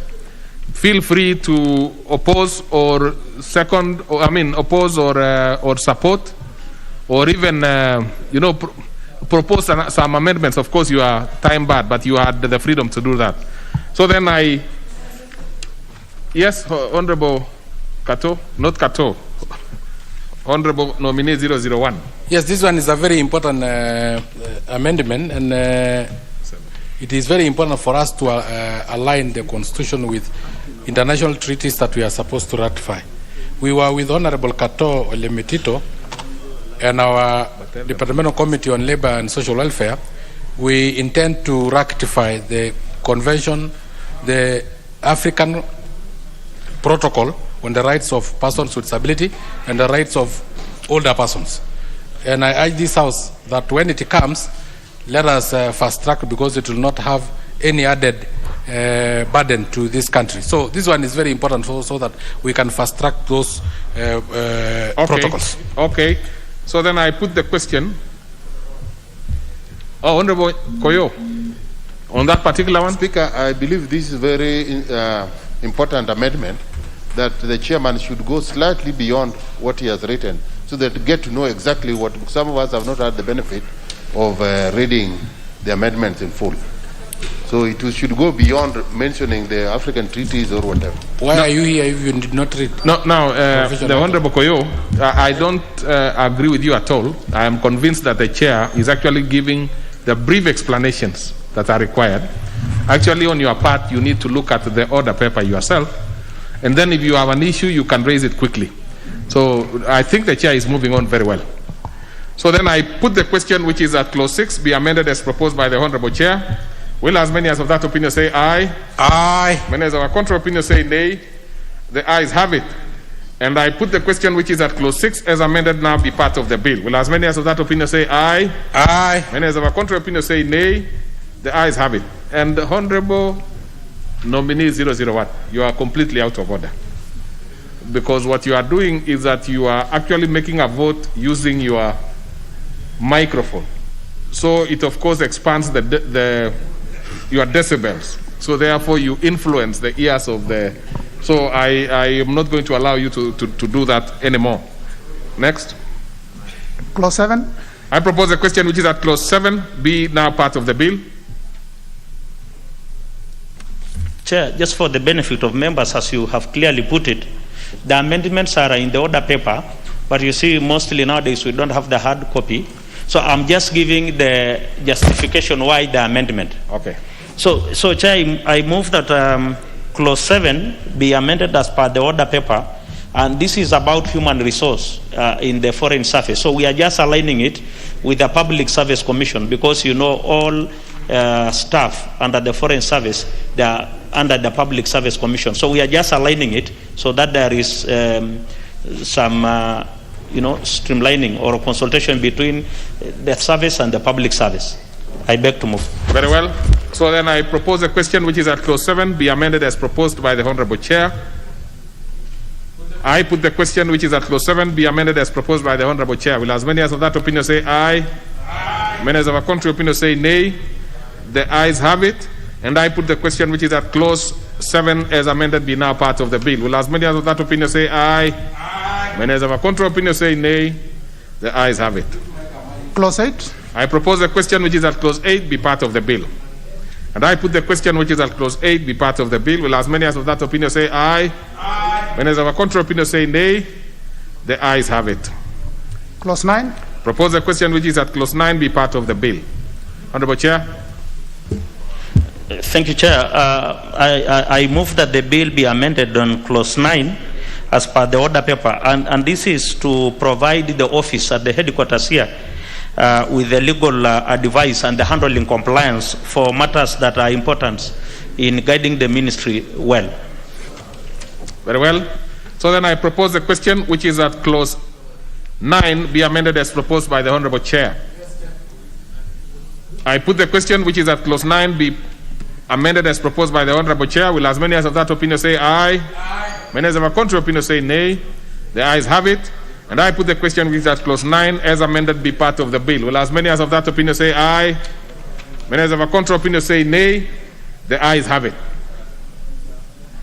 Let me be clear on that particular one, because I didn't take it. Yep. Let me repeat it again for members to, give their verdict. I put the question, which is that clause 10 as amended be part of the bill. Will as many, it's clause 9. I put the question, which is that clause 9 as amended be part of the bill. Will as many as of that opinion say aye? Aye. Many as of a contrary opinion say nay? The ayes have it. Clause 10. I propose a question, which is that clause 10 be part of the bill. Chair, I move that the bill be amended on clause 10 as per the order paper, and this is simply to allow, that at times we open new missions abroad. Again, at times they say in diplomacy you can't close down a mission, but you can downscale it. So for those two purposes, opening and downscaling, the cabinet secretary need to get approval at the cabinet level, since it is a function of the national government. I beg to move. Very well, and very well explained. So I propose a question, which is at clause 10 as be amended as proposed by the Honorable Chair. I put the question, which is at clause 10 be amended as proposed by the Honorable Chair. Will as many as of that opinion say aye? Aye. Many as of a contrary opinion say nay? The ayes have it. And I put the question, which is at clause 10 as amended be part of the bill. Will as many as of that opinion say aye? Aye. Many as of a contrary opinion say nay? The ayes have it. And order the Honorable nominee 001. Your voting must be in an organized manner, even if it is in terms of decibels. Put it in an organized manner that can be picked as a vote. Yes, but you are doing very well. Let's proceed to the next one. Clause 11. I propose a question, which is at clause 11 be part of the bill. Chair, I move that the bill be amended on clause 11 by deleting that clause, or clause 11. This is because it was listing the function of the mission, and that we realize the functions of the missions are enlisted under clause 5 as functions of the foreign service. So it is a repetition. So I beg to move. So then I propose a question, which is at clause 11 be deleted. I put the question, which is at clause 11 be deleted. Will as many as of that opinion say aye? Many as of a contrary opinion say nay? The ayes have it. Now, let me confirm something.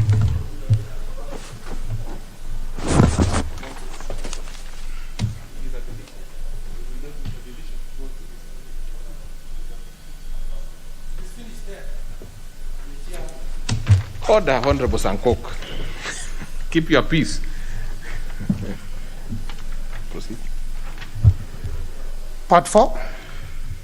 I propose a question, which is that part 4 be part of the bill. Honorable Chair. Yes, Chair, as per the order paper, I move that part 4 be amended, and this is because this part should be dealing with the matters of staffing and condition of service. So we are just changing the heading. Very well. So then I propose the question, which is that part 4 be amended as proposed by the Chair. I put the question, which is that part 4 be amended as proposed by the Chair. Will as many as of that opinion say aye? Many as of a contrary opinion say nay? The ayes have it. And I put the question, which is that part 4 as amended be part of the bill. Will as many as of that opinion say aye? Aye. Many as of a contrary opinion say nay? The ayes have it. Clause 12. Propose a question, which is that clause 12 be part of the bill.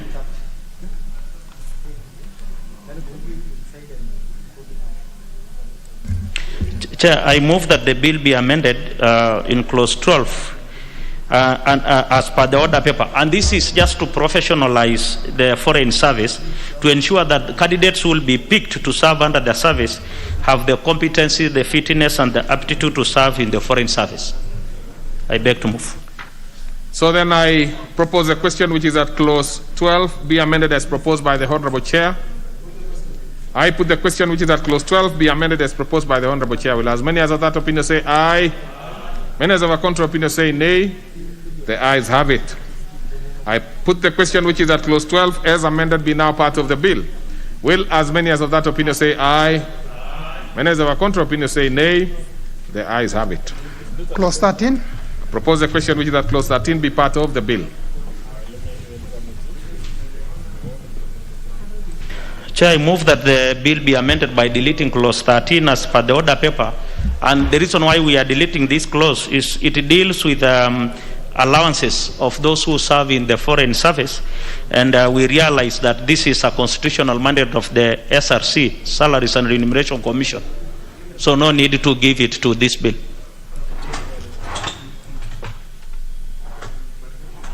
I thought on that particular one you are deleting the subclause 3. Honorable Chair, check again. Are you okay there? Is that what you explained? Because the deletion of the subclause 3. I don't know, you don't have the mic? Thank you, Chair. The deletion is only 13 subclause 3. 1, 2 remains. Okay. Yeah. That clarifies. So then I propose a question which is that clause 13 be amended as proposed by the Honorable Chair. I put the question which is at clause 13 be amended as proposed by the Honorable Chair. Will as many as of that opinion say aye? Aye. Many as of a contrary opinion say nay? The ayes have it. But on this one we will put the global question for the reason that whereas we are deleting a small section, there is still the remaining part, so we need to put that one as part of the bill. So then I put the question which is that clause 13 be as amended be part of the bill. Will as many as of that opinion say aye? Aye. Many as of a contrary opinion say nay? The ayes have it. Clause 14. I propose a question which is that clause 14 be part of the bill. Chair, I move that clause 14 be amended as per the order paper, and this is to remove the cabinet, no, the principal secretary, and replace with the cabinet secretary, because we are dealing with the posting, especially secondment of staff to the foreign service, and we realize that these are the function of the cabinet secretary as per the constitution. So just replace principal secretary with cabinet secretary. Okay, so then I propose a question which is that clause 14 be amended as proposed by the Honorable Chair. I put the question which is that clause 14 be amended as proposed by the Honorable Chair. Will as many as of that opinion say aye? Aye. Many as of a contrary opinion say nay? The ayes have it. And I put the question which is that clause 14 as amended be now part of the bill. Will as many as of that opinion say aye? Many as of a contrary opinion say nay? The ayes have it. Clause 15. Propose a question which is that clause 15 be part of the bill. Chair, I move that the bill be amended on clause 15 as per the order paper, and the justification is that we had proposed initially of order. Who are these two members directly in front of the chair? Who are these two members? Take your seats. Okay. Yeah. Thank you, Chair. So I was saying that initially we had proposed that those who are posted to serve under the foreign service sign a contract form, deployment contract form, but we realized that these are public servants who already have contract with the Public Service Commission. So we are just proposing that instead of signing a contract form, they sign an administrative clearance form, since they already have a contract with the Public Service Commission. All right. So then I propose a question which is at clause 15 be amended as proposed by the Honorable Chair. I put the question which is at clause 15 be amended as proposed by the Honorable Chair. Will as many as of that opinion say aye? Aye. Many as of a contrary opinion say nay? The ayes have it. And I put the question which is at clause 15 as amended be now part of the bill. Will as many as of that opinion say aye? Aye. Many as of a contrary opinion say nay? The ayes have it.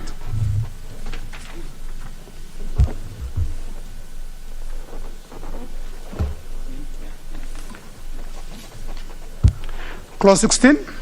I propose a question which is at clause 16 be part of the bill.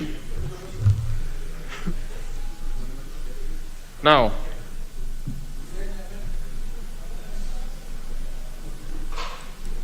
whom should I be giving? Honorable Mutabi. Thank you, Mr. Speaker. Mr. Speaker, I move that clause 16 be amended as per the order paper.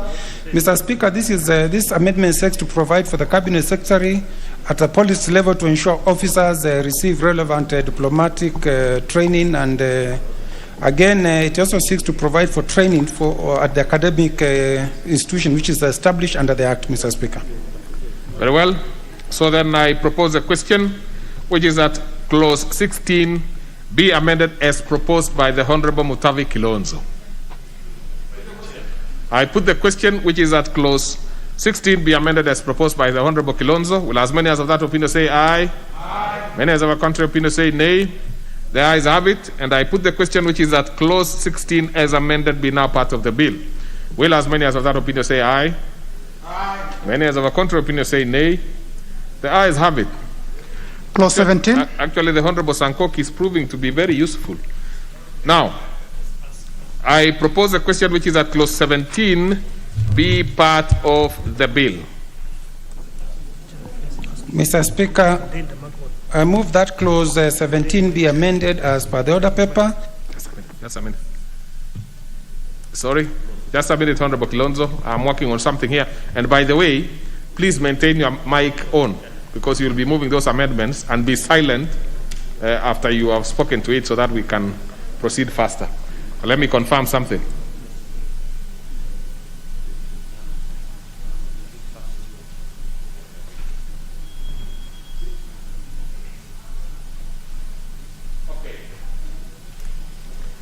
On good advice, Honorable Kilonzo, now, since you are operating on delegated powers, it will be that you will be operating very temporarily as the chair of that committee as you move the amendments, because otherwise, then it will look like it is a specific member moving those amendments.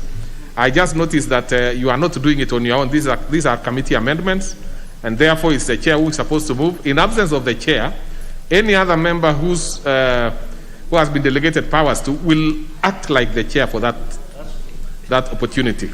So even the previous one, which I had made it look like it is you who moved the amendment, I am resigning it and putting it in the proper place on record. That is the chair of the committee, and it's our committee amendment. Mr. Chair, thank you for that temporary promotion to be the acting chair. Mr. Speaker, I move that clause 17 be amended as per the order paper. And this, Mr. Speaker, is to ensure Public Service Commission consults with the Cabinet Secretary of relevant ministries before they post their officers as attaches, Mr. Speaker. Very well. So then I propose a question, which is that clause 17 be amended as proposed by the Honorable Chair. I put the question, which is that clause 17 be amended as proposed by the Honorable Chair. Will as many as of that opinion say aye? Aye. Many as of a contrary opinion say nay? The ayes have it. And I put the question, which is at clause 17 now as amended, be part of the bill. Will as many as of that opinion say aye? Aye. Many as of a contrary opinion say nay? The ayes have it.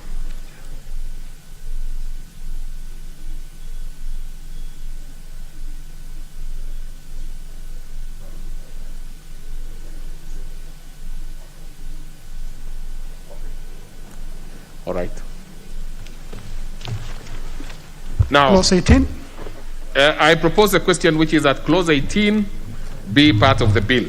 And Honorable Chair, how we are going to proceed on this particular one is, since you have a series of, amendments, so we deal with each separately. Then the global question will unify it eventually. So let's deal with the specifics, and I think there are 3 of them. So we can start, the Honorable Chair.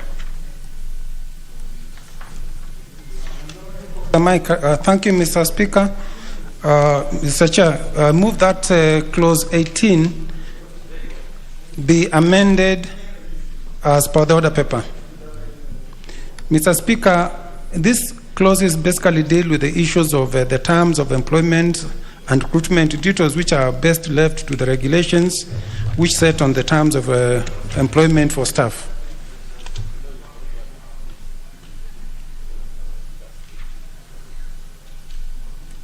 The Honorable Chair, what I want you to do is to, since you are proposing a deletion to subclause 2, a deletion to subclause 3, and a substitute to that one, and then you are also deleting subclauses 4 and 5. I want, so that the members can be with you. I think it would be proper if you did it that way. It's fair, it will be tidier. What you have just done is correct, but the other one would really give members an opportunity to deal with each. Thank you, Mr. Speaker. I move that clause 18, subclause 2 be deleted as per the order paper. Subclause 18.3 also be deleted and substituted. You have done the first one. So let's deal with that one. So then, the honorable members, I propose a question which is that clause 18, subclause 2 be amended. No, clause 18 be amended as proposed by the chair. Now we will be dealing, then we come to the next one, is still same subclause, clause 18, the subclauses, you are the one who will explain. So then I propose a question which is that clause 18, subclause 2 be deleted. Be deleted. Sorry, be amended as proposed by the honorable chair. So let's speak to that one, honorable members, if you have any.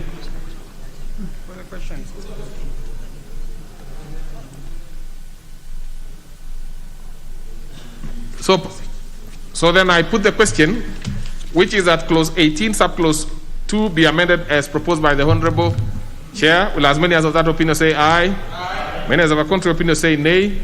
The ayes have it. Now let's go to subclause 3. Mr. Speaker, I move that clause 18, subclause 3 be amended as per the order paper. Okay. Then I propose a question which is that subclause clause 18, subclause 3 be amended as proposed by the honorable chair. I put the question which is that clause 18, subclause 3 be amended as proposed by the honorable chair. Will as many as of that opinion say aye? Aye. Many as of a contrary opinion say nay? The ayes have it. Let's go now to subclause 4. Mr. Speaker, I move that clause 18 be amended by deleting subclause 4. So I propose a question which is that clause 18, subclause 4 be deleted. I put the question which is that clause 18, subclause 4 be deleted. Will as many as of that opinion say aye? Aye. Many as of a contrary opinion say nay? The ayes have it. Now let's go to subclause 5. Mr. Chair, I move that subclause 18 be amended by deleting subclause 5. So I propose a question which is that clause 18, subclause 5 be deleted. I put the question which is that clause 18, subclause 5 be deleted. Will as many as of that opinion say aye? Aye. Many as of a contrary opinion say nay? The ayes have it. Now we do the global question, honorable members, which will accommodate all the deletions and amendments and so forth. So then I put the question which is that clause 18 as amended be now part of the bill. Will as many as of that opinion say aye? Aye. And as of a contrary opinion say nay? The ayes have it. Clause 19. I propose a question which is that clause 19 be part of the bill. Honorable Chair. Yes, Mr. Speaker, I move that clause 19 be amended as per the order paper.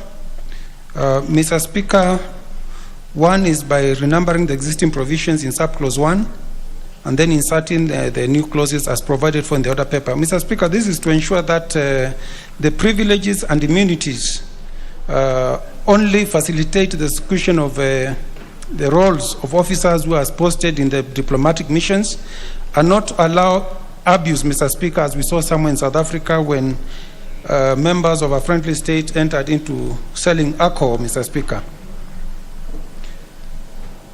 Okay. So then I propose a question which is that clause 19 be amended as proposed by the Honorable Chair. I put the question which is that clause 19 be amended as proposed by the Honorable Chair. Will as many as of that opinion say aye? Aye. Many as of a contrary opinion say nay? The ayes have it. And I put the question which is that clause 19 as amended be part of the bill. Will as many as of that opinion say aye? Aye. Many as of a contrary opinion say nay? The ayes have it. Clause 20. I propose the question which is that clause 20 be part of the bill. Mr. Speaker, I move that Clause 20 be deleted. The justification for this is, Mr. Speaker, Article 210(3) of the Constitution provides that no law may exclude authorized exclusion of a tax officer. This particular clause was providing that diplomats, when they return home, they are excluded from paying taxes, which is against the Constitution, Mr. Speaker. So then I propose a question, which is that clause 20 be amended as proposed by the Honorable Chair. I put the question, which is that clause 20 be amended as proposed by the Honorable Chair. Will as many as of that opinion say aye? Many as of a contrary opinion say nay? The ayes have it. And I put the question, which is that clause 20 as amended be part of the bill. Will as many as of that opinion say aye? Many as of a contrary opinion say nay? The ayes have it. Clause 21.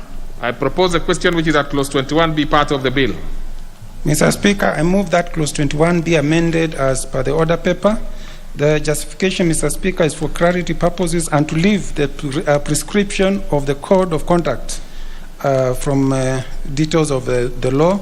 Details of code of conduct, Mr. Speaker, and penalties shall be included in the code of conduct itself. Very well. So I propose a question, which is that clause 21 be amended as proposed by the Honorable Chair. And I put the question, which is that clause 21 be amended as proposed by the Honorable Chair.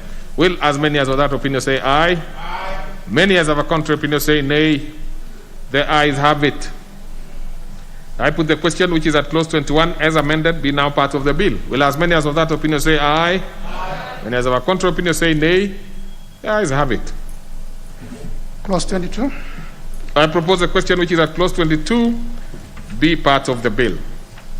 Mr. Chair, I move that clause 22 be amended as per the order paper, basically by deleting clause 22. No, this is clause 22. Mr. Speaker, this was dealing with issues of confidentiality, which are to be left and handled in the code of conduct itself. Very well. So then I propose a question, which is that clause 22 be deleted. I put the question, which is that clause 22 be deleted. Will as many as of that opinion say aye? Aye. Many as of a contrary opinion say nay? The ayes have it. So for deletion, I don't think we need to put any global question. So we proceed. Clause 23. I propose a question, which is that clause 23 be part of the bill. I move that, Mr. Chair, clause 23. I think I'll be going one by one. What is it, Honorable Ole Sankok? David, 001. I think I heard you say clause 23 being part of the bill, and I think you should actually propose that it should be amended. Then later on you say be part of the bill. Okay, now the Honorable Sankok, that is why you are sitting there, someone is sitting here. Okay. Because this is a person who would know how to run this particular issue. Now, so the Honorable Sankok, we are moving on just fine. Okay. I know you are getting a little tired. You've been very active this afternoon. So the first proposal is to put it to make it part of the bill. Then the chair will move the amendment, and then we take the proposal now for you to make any decision in terms of contributing, and then we put the question. Okay. That is the position. But I'm very happy that you are very keen, Honorable Sankok, and you are actually a first learner. You know you are a first-time member of Parliament, and you have been very, very active. So let's proceed. You know, but as you deal, of course, with the Honorable Mutavi Kilonzo, you know, in the year 2002, he was here. No, 2003, he was actually here. Together with the, you know, with the chair of that particular committee, he was also here in 2000. So they have learned the ropes. But you can imagine in a short while, you have been able to move that fast. That's a good student. Chair, I've been monolizing monos. They don't know that I'm a mono. Now you are telling them that proceed, Honorable Chair. Thank you, Mr. Chair. It's very important that Olu Sankok knows 2003 when I joined Parliament. He was probably looking after cattle somewhere. Mr. Speaker, Mr. Chair, I move that clause 23 be amended as per the order paper. And Mr. Speaker, this is where we have specifically stated that the office of a High Commissioner, Ambassador, Diplomatic, or Consular Representative shall be a state office for purposes of Article 260 of the Constitution. We all know the issue we had with one of the nominees who had a dual citizenship, Mr. Speaker. So this is meant to deal with that, clarify that issue and solve the problem once and for all in future.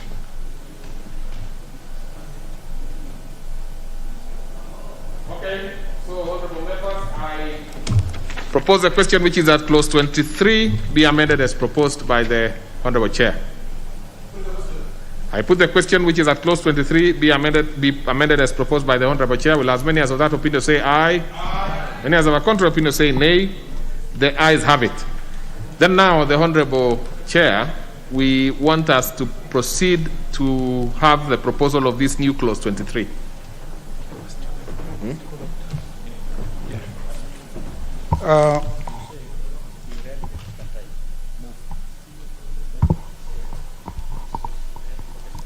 Thank you, Mr. Speaker. Just a minute. Let me put the global question so that we become a bit tidier. So I put the question which is that clause 23 be amended, as amended, be part of the bill. Will as many as of that opinion say aye? Aye. Many as of our contrary opinion say nay? The ayes have it. Proposed new clause 23A. Now, let me call the mover to move second reading of the new clause. Mr. Speaker, I move that clause 23A be read a second time. Very well. So I propose a question which is that new clause 23 be now read a second time. I see no interest in this particular one. So I put the question which is that new clause 23 be now read a second time. Will as many as of that opinion say aye? Aye. Many as of a contrary opinion say nay? The ayes have it. I propose then the question which is that the new clause 23 be part of 23A, sorry, be part of the bill. Will as many as of that opinion say aye? Aye. No, honorable members, I have jumped the gun. So let me redo it again. I propose the question which is that new clause 23A be part of the bill. Any member who wants to speak to it? So I put the question now, which is that the new clause 23A be part of the bill. Will as many as of that opinion say aye? Aye. Many as of a contrary opinion say nay? The ayes have it. Clause 24. I propose the question which is that clause 24 be part of the bill. All the members, and no member should come between the speaker, the chair, and the member contributing. Who is that chair member who has just walked in? Okay, proceed anyway. The Honorable Kilonzo. Mr. Speaker, I move that clause 24 be amended as per the bill, and this, Mr. Speaker, is basically by deleting clause 4 as per the order paper. So it's a deletion, so I propose a question which is that clause 24 be deleted. No, that's deleting as subclause 4. So it's not the deletion of the entire clause. So therefore, I propose a question which is that clause 24 be amended as proposed by the chair. I put the question which is that clause 24 be deleted as proposed by the honorable chair. Will as many as of that opinion say aye? Aye. Many as of a contrary opinion say nay? The ayes have it. Put the question which is that clause 24 as amended be now part of the bill. Will as many as of that opinion say aye? Aye. Many as of a contrary opinion say nay? The ayes have it. Clause 25. Propose the question which is that clause 25 be part of the bill. Mr. Chair, I move that clause 25 be amended as per the order paper, which is basically deleting clause 2, subclause 2. All right, so I propose a question which is that clause 25 be amended as proposed by the honorable chair. I put the question which is that clause 25 be amended as proposed by the honorable chair. Will as many as of that opinion say aye? Aye. Many as of a contrary opinion say nay? The ayes have it. And I put the question which is that clause 25 as amended be part of the bill. Will as many as of that opinion say aye? Aye. Many as of a contrary opinion say nay? The ayes have it. Clause 26. I propose a question which is at clause 26 be part of the bill. There's no amendment to this one, so I put the question which is at clause 26 be part of the bill. Will as many as of that opinion say aye? Aye. And as of a contrary opinion say nay? The ayes have it. Clause 27. I propose a question which is at clause 27 be part of the bill.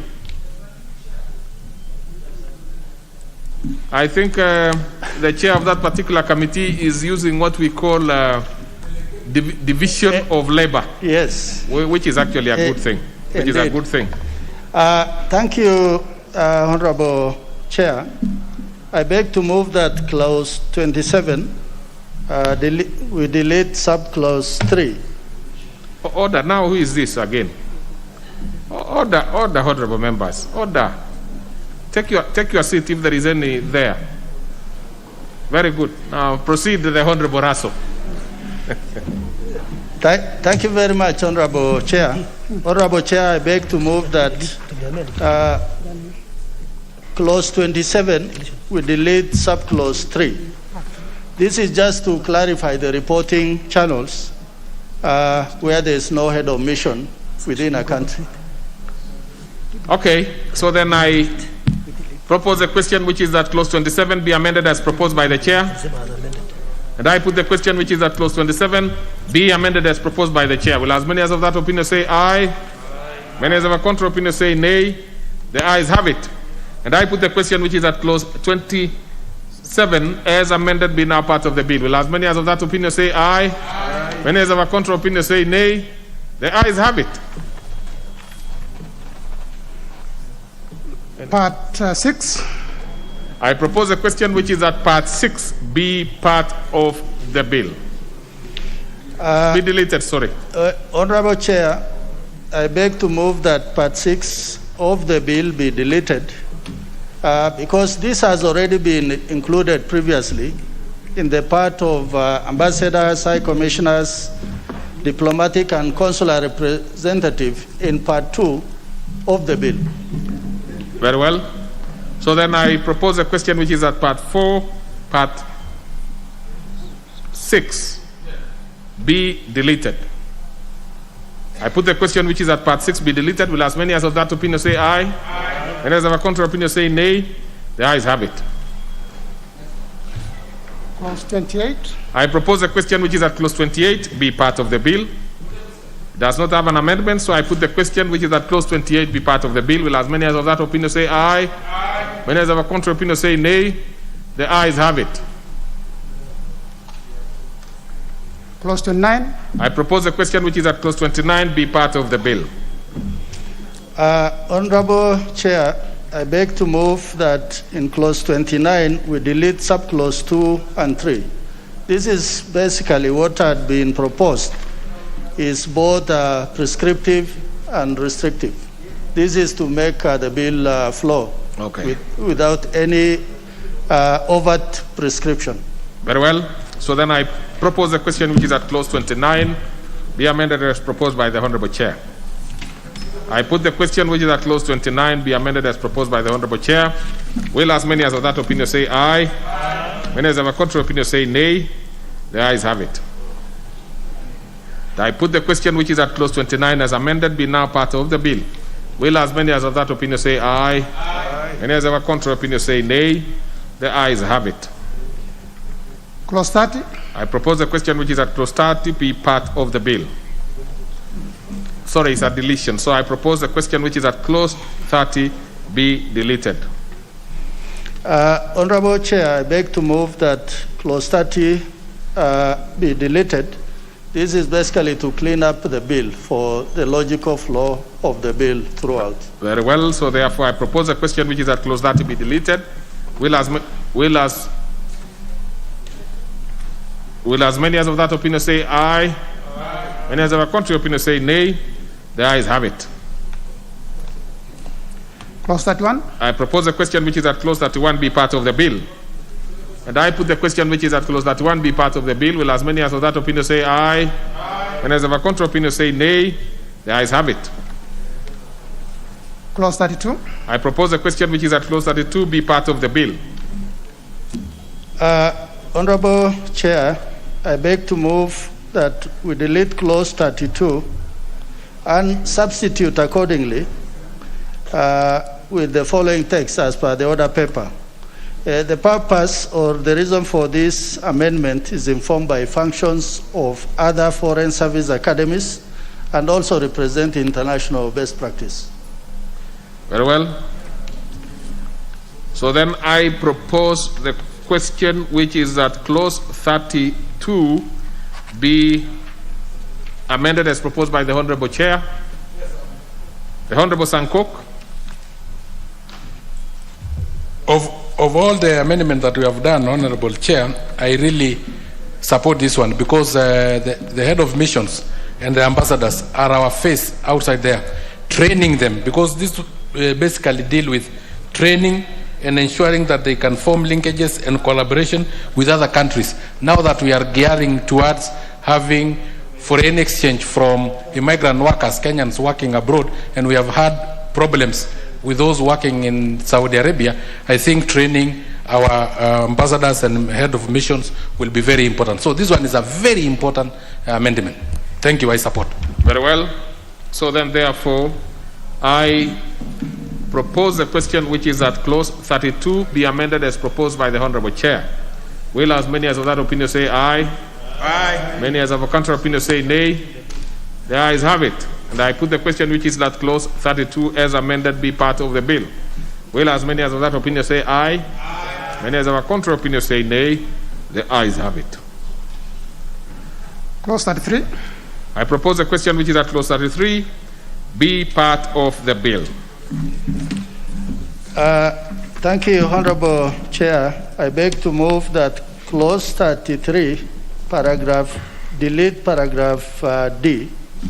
This is to just align this bill with the constitutional requirement of public service, Article 232(1) of the Constitution. Very well. So then I propose the question which is as clause 33 be amended as proposed by the Honorable Chair. I put the question which is at clause 33 be amended as proposed by the Honorable Chair. Will as many as of that opinion say aye? Aye. Those of a contrary opinion say nay? The ayes have it. And I put the question which is that clause 33 as amended be now part of the bill. Will as many as of that opinion say aye? Aye. Many as of a contrary opinion say nay? The ayes have it. Clauses 34, 35, and 36. I propose a question which is at clauses 34 through to 36 be part of the bill. And I put the question which is at clauses 34 through to 36 be part of the bill. Will as many as of that opinion say aye? Aye. And as of a contrary opinion say nay? The ayes have it. Clause 37. I propose the question which is at clause 37 be part of the bill. Chair. Thank you, Honorable Chair. Honorable Chair, I beg to move that clause 37 be amended as per order paper by deleting subclause 1. This is because the appointing authority in this case is the council as opposed to the cabinet secretary. And also this is in line with Mwongozo Code of Governance as practiced in our country. Very well. So then I propose a question which is at clauses 37 be part of the bill. I put the question which is at clause 37 be part of the bill. Will as many as of that opinion say aye? Aye. And as of a contrary opinion say nay?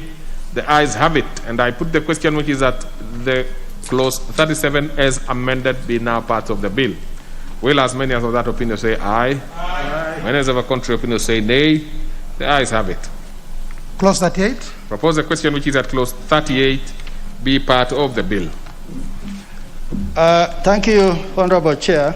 I beg to move that we delete clause 38 and substitute as per text in the order paper. This is to align this bill with Mwongozo Code of Governance, also to provide clarity on who is the accounting officer in the academy, and also to enhance the functions of the Director General. Very well. So then I propose a question which is that clause 38 be amended as proposed by the Honorable Chair. I put the question which is at clause 38 be amended as proposed by the Honorable Chair. Will as many as of that opinion say aye? Aye. Many as of a contrary opinion say nay? The ayes have it. I put the question which is that clause 38 as amended be part of the bill. Will as many as of that opinion say aye? Aye. Many as of a contrary opinion say nay? The ayes have it. New clause 38. Let's have the Mover to move the second reading of the new clause. Chair, now allow me to recall my delegated powers and authority, and now move that clause 38A be read for a second time. Very well. So I propose a question which is that new clause 38A be now read a second time. I put the question which is that new clause 38A be now read a second time. Will as many as of that opinion say aye? Aye. Many as of a contrary opinion say nay? The ayes have it. And I propose the question which is that the new clause 38A be part of the bill. I put the question which is that new clause 38A be part of the bill. Will as many as of that opinion say aye? Aye. And as of a contrary opinion say nay? The ayes have it. Clause 39, 40, 41, 42, 43, 44, and 45. I propose a question which is that clauses 39 through to 45 be part of the bill. I put the question which is that clauses 39 through to 45 be part of the bill. Will as many as of that opinion say aye? Aye. Many as of a contrary opinion say nay? The ayes have it. Clause 46. I propose a question which is that clause 46 be part of the bill. Chair, I move that clause 46 be amended as per the order paper, and this is to align it with the provisions of Public Audit Act of 2015 that says that after every 3 months from the end of the financial year, the council shall submit to the Auditor General the accounts of the academy, that is the statement of income and the balance sheet. I move.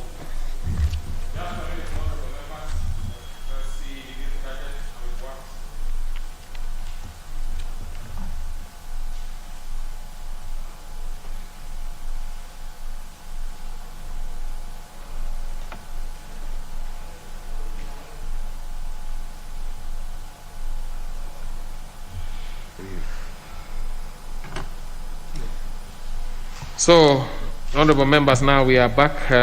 So I propose a question which is that clause 46 be amended as proposed by the honorable chair.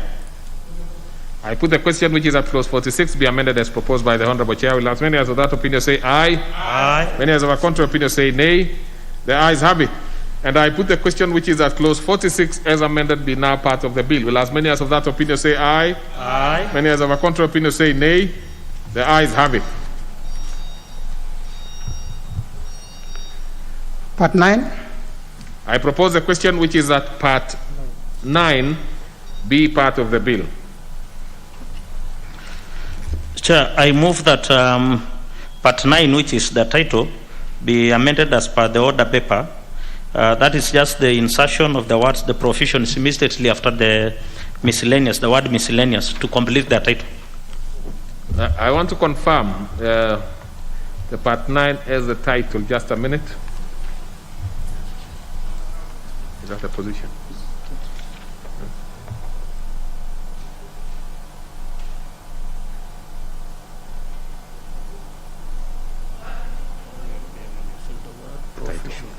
So allow me to avoid the part of the title because this is actually a subtitle. So I propose a question which is that part 9 be amended as proposed by the honorable chair. I put the question which is that part 9 be amended as proposed by the chair. Will as many as of that opinion say aye? Aye. Many as of a contrary opinion say nay? The ayes have it. So I put the question which is that part 9 as amended be part of the bill. Will as many as of that opinion say aye? Aye. Many as of a contrary opinion say nay? The ayes have it. Clauses 47, 48, and 49. I propose a question which is that clauses 48, 47, 48, and 49 be part of the bill. And I put the question which is that clauses 47, 48, and 49 be part of the bill. Will as many as of that opinion say aye? Aye. Many as of a contrary opinion say nay? The ayes have it. New clause 49A. Okay, let's have the mover to move second reading of the new clause. Thank you, Chair. I move that new clause 49A be read for a second time. I propose the question. So let me propose a question which is that new clause 49A be now read a second time. I put the question which is that new clause 49A be read a second time. Will as many as of that opinion say aye? Many as of a contrary opinion say nay? The ayes have it. And I put the question, and I propose the question which is that the new clause 49A be part of the bill. I put the question which is that new clause 49A be part of the bill. Will as many as of that opinion say aye? Aye. Many as of a contrary opinion say nay? The ayes have it. Clause 50. I propose a question which is that clause 50 be part of the bill. Chair, I move that the bill be amended in clause 50 as per the order paper. This is just to expand the scope of the regulations that may be made by the Cabinet Secretary for the administration of this Act. So there are listed the issues that the Cabinet Secretary may make regulations on. I beg to move. All right. So then I propose a question which is that clause 50 be amended as proposed by the Honorable Chair. I put the question which is that clause 50 be amended as proposed by the Honorable Chair. Will as many as of that opinion say aye? Aye. Many as of a contrary opinion say nay? The ayes have it. Put the question which is that clause 50 as amended be now part of the bill. Will as many as of that opinion say aye? Aye. And as of a contrary opinion say nay? The ayes have it. Clause 51. I propose the question which is that clause 51 be part of the bill. And I put the question which is that clause 51 be part of the bill. Will as many as of that opinion say aye? Aye. And as of a contrary opinion say nay? The ayes have it. Schedule. I propose a question which is that the schedule be scheduled to the bill. I put the question which is that the schedule be part of the bill. Will as many as of that opinion say aye? Aye. And as of a contrary opinion say nay? The ayes have it. Clause 2. I propose a question which is that clause 2 be part of the bill. Honorable Chair. Chair, I move that the bill be amended in clause 2 as per the order paper.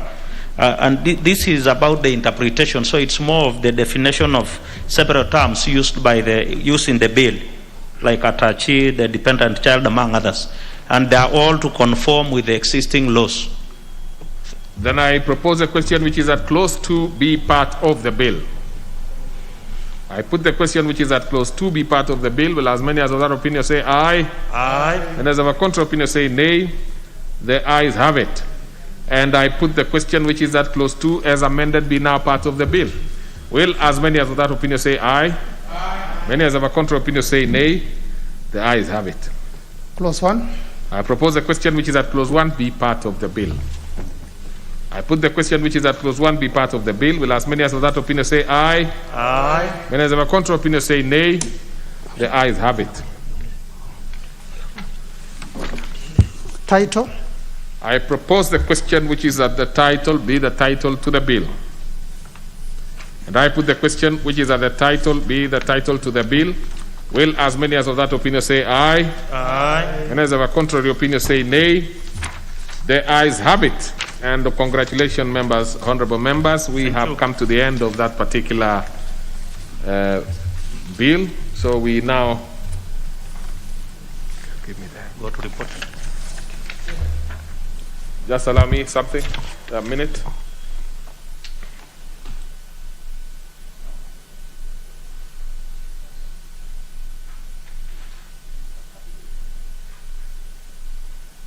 All right. Yeah. What is it, the Honorable Sankok? Which one?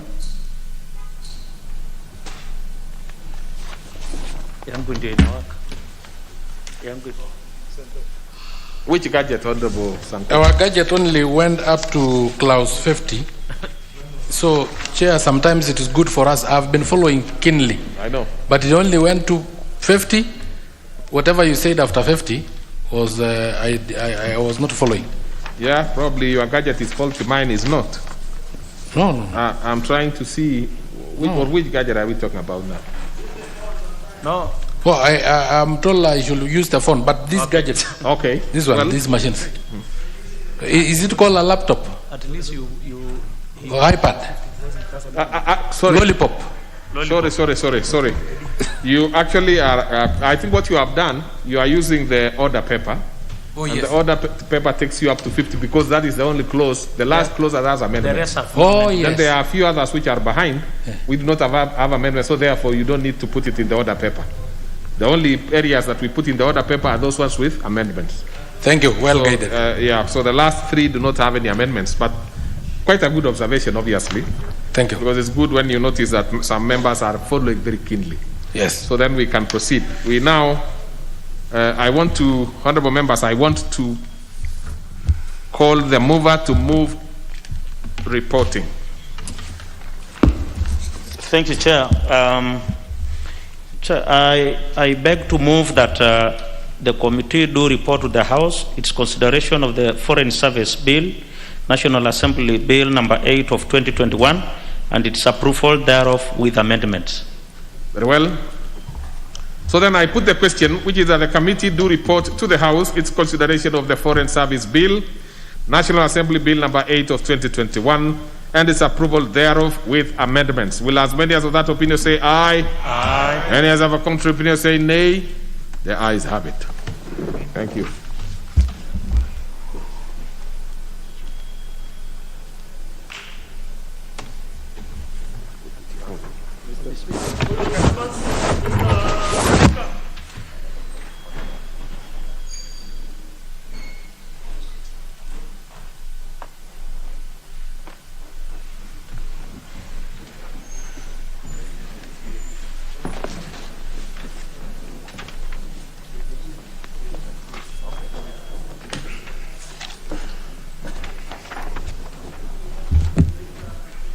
Chair.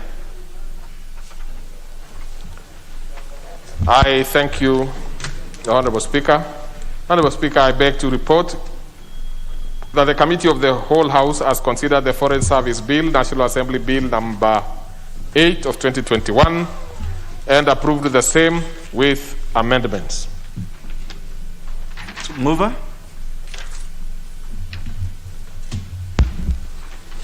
Honorable Speaker, I beg to move that the House do agree with the committee in the said report, and I request Honorable Charles Kilonso to second the motion for agreement with the report of the Committee of the House, Whole House.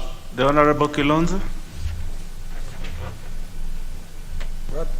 I second, Mr. Speaker. Honorable members, I propose the question, which is that the House do agree with the committee in the said report.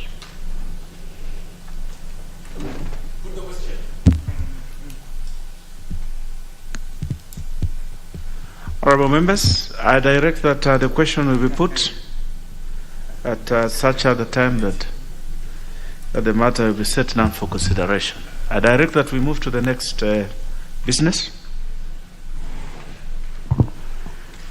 Order number 11, the Irrigation Amendment Bill, National Assembly Bill number 12 of 2021, second reading.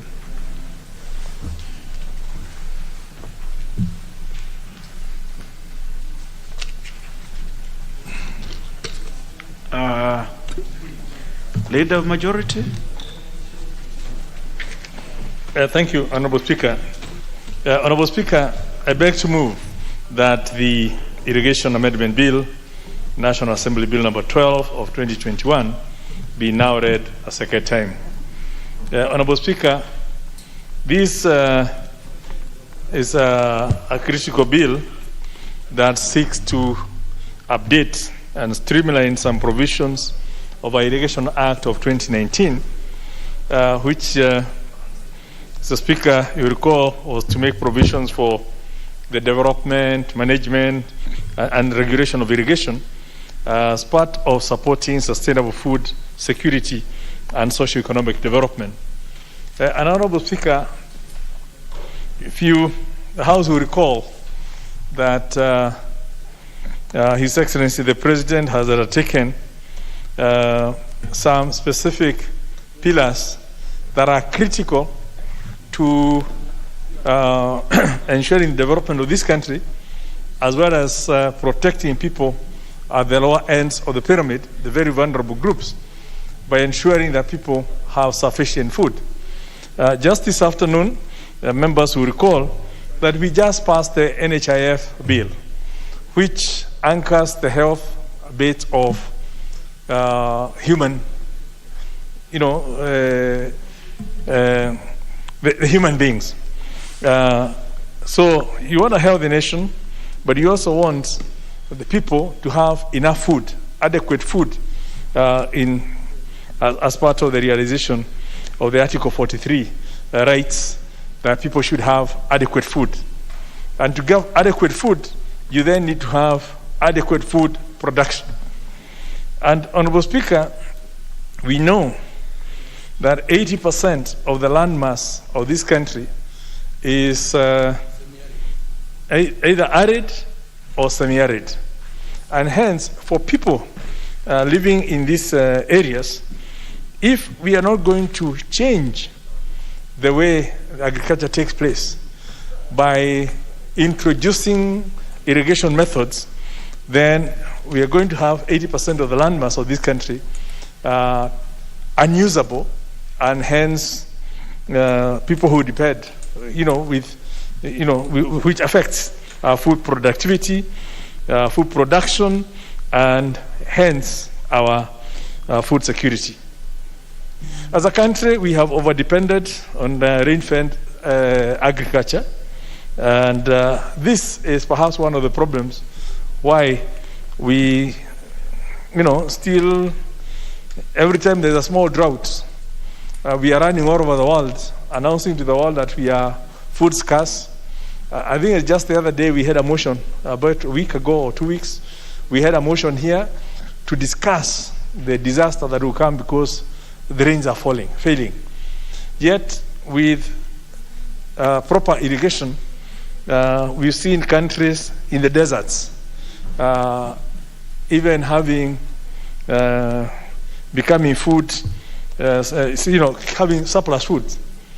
Honorable Speaker, one of the things I just picked in our recent trips, educational trips abroad, is Dubai as a country, or the UAE, is in the desert. They have a forest.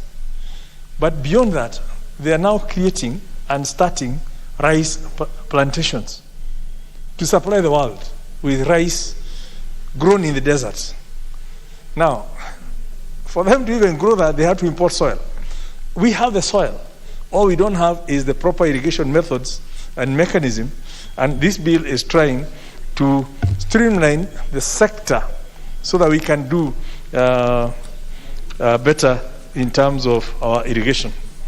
So the principal object of this bill is basically to amend the Irrigation Act of 2019 to expand the administration and management of irrigation matters by the National Irrigation Authority, and to ensure adoption of best practices in irrigation as well as what we call in sustainable development of the irrigation infrastructure and investment of the same and financing. The bill intends to consolidate the provision, the management and administration of land, both in national or public irrigation schemes, as well as the inter-county schemes for public use, and also to amend Section 13 of the Act with the aim of harmonizing the provisions of the Irrigation Act, the Water Act, and the Water Resources Management Rules, so that the three rules should have some level of consistency. This bill further seeks to amend Section 22 to make provisions for the financing of potential development of infrastructure for the development of irrigation, as well as how you finance the irrigation services and advisory support. I'm just highlighting a few things because the rest is a very simple bill that we should be able to even dispense off with the members who are in this House.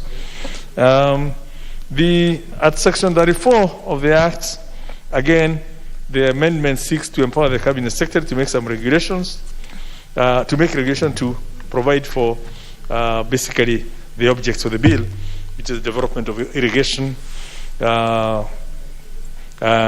including infrastructure, water storage, and to provide for multi-agency consultation and coordination.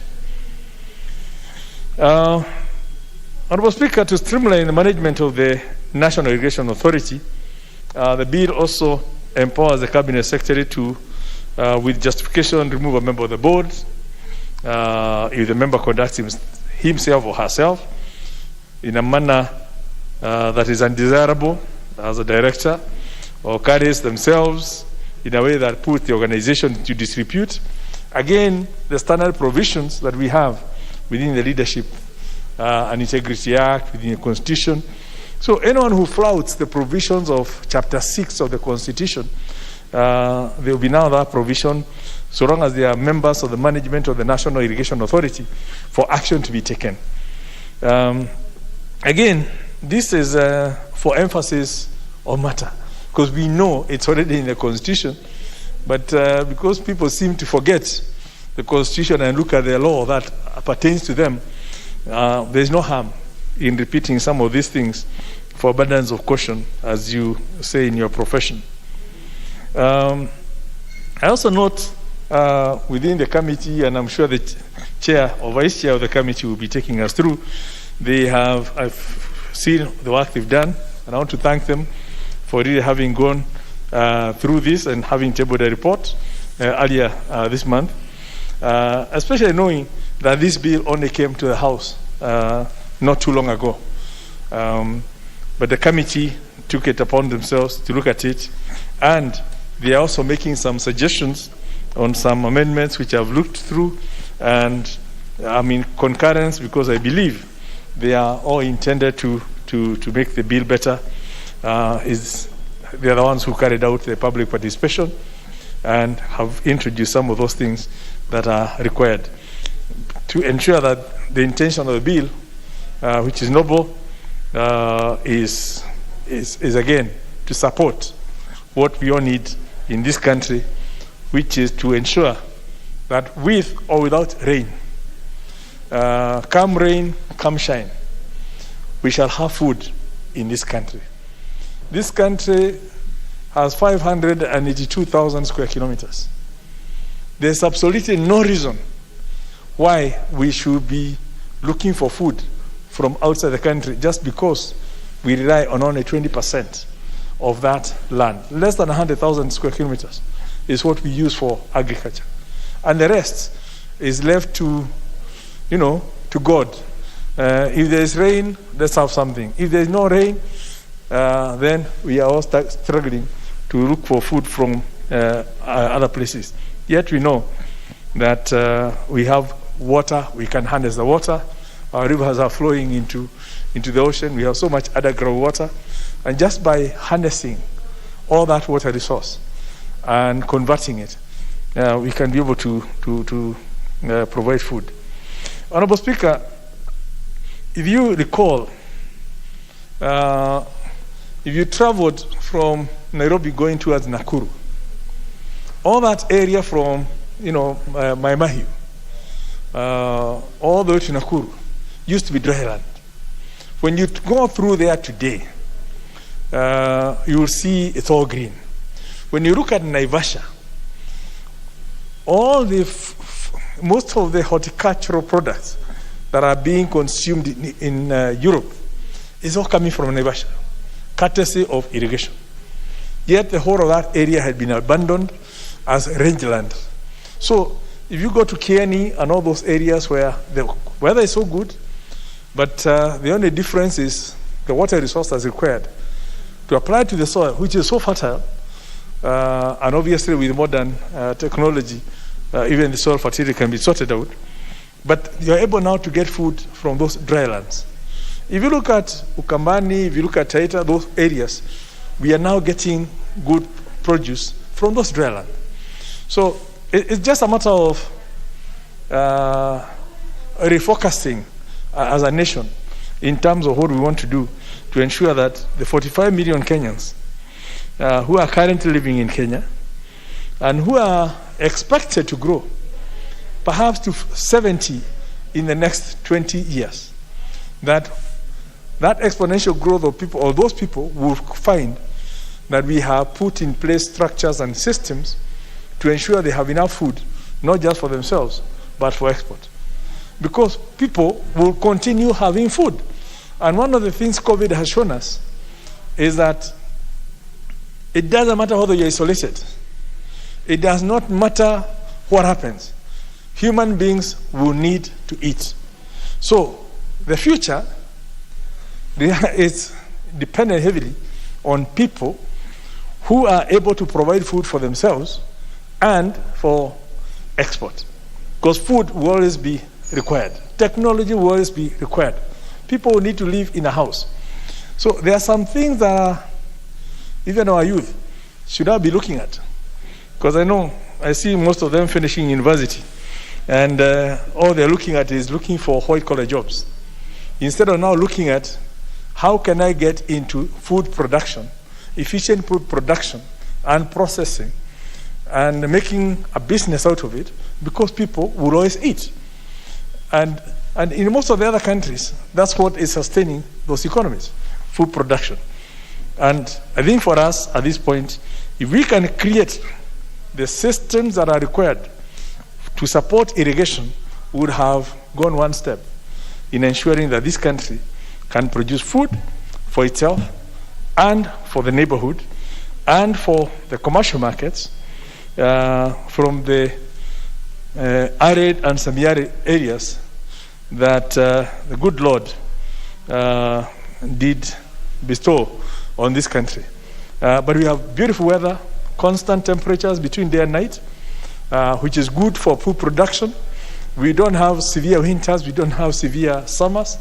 All we need is harness the fertility of our soils and the water that we have, and we have food produced. So this bill is basically trying to help, putting all that by streamlining the Irrigation Act of 2019 to bring it up to speed and to respond to the current challenges so that Kenya can become a food secure country.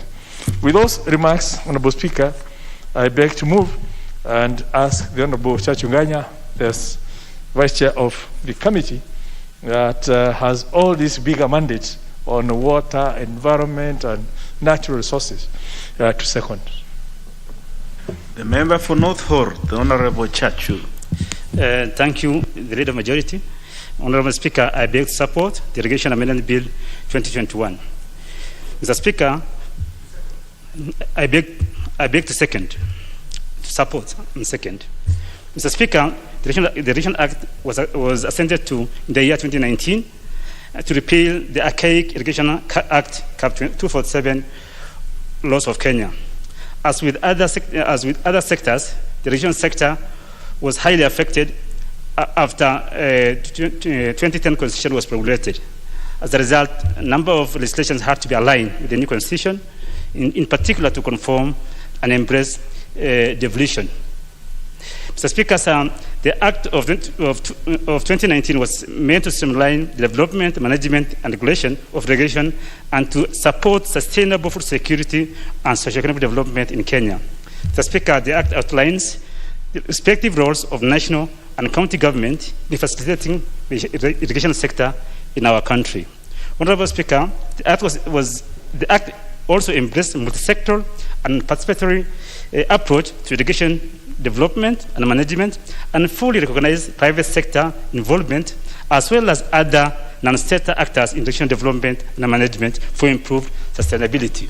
Mr. Speaker, additionally, it strengthened and enhanced institutions such as many other institutions, e.g., formation of irrigation water user associations, umbrella water organizations, to give them autonomy, self-reliance, as well as proper governance structures and the necessary requisite legal status for them to enter into agreement with national government, county governments, private sector institutions, or any other institutions. So, Speaker, the Act has expanded the mandate of the National Irrigation Authority and provided for its board composition in line with principles of corporate governance. Honorable Speaker, though progressive, a piece of legislation that has brought about positive albeit gradual reforms in the irrigation sector, certain gaps and inconsistencies have been identified, which will ultimately require some minimum amendments in order to ensure effective and seamless implementation of the Act. Some of these areas of concerns are as follows. 1, omission of the key terms from the definition, even though these terms have been widely referred to in various sections of the Act. Secondly, Mr. Speaker, is the lack of flexibility by appointing authority in terms of board appointments in order to meet the threshold of Article 6 of the Constitution and the Mongozo Code of Governance for State Corporations, as well as other governing regulations. Third, Mr. Speaker, is in need for harmonizations with provisions of the Water Act 2016 and related regulations, e.g. water resource regulations. Fourth, and the last one, Mr. Speaker, is the extension of the time for publications of regulations owing to extensive stakeholder consultation involved in this water subsector. Mr. Speaker, arising from this background, the Irrigation Amendment Bill, National Assembly Bill number 12 of 2021, which was published on 16 April 2021 and read a first time on 18th June 2021. The bill was thereafter committed to the Departmental Committee on Environment and Natural Resources pursuant to National Standing Order 127. Mr. Speaker, the principle of the bill is to amend the Irrigation Act to expand the administration and management of irrigation matters in Kenya. To achieve this expansion, Mr. Speaker, the bill seeks to amend various sections of the Act to ensure adoption of best practices in irrigation, as well as to enhance sustainable development of irrigation infrastructure, investment, and financing.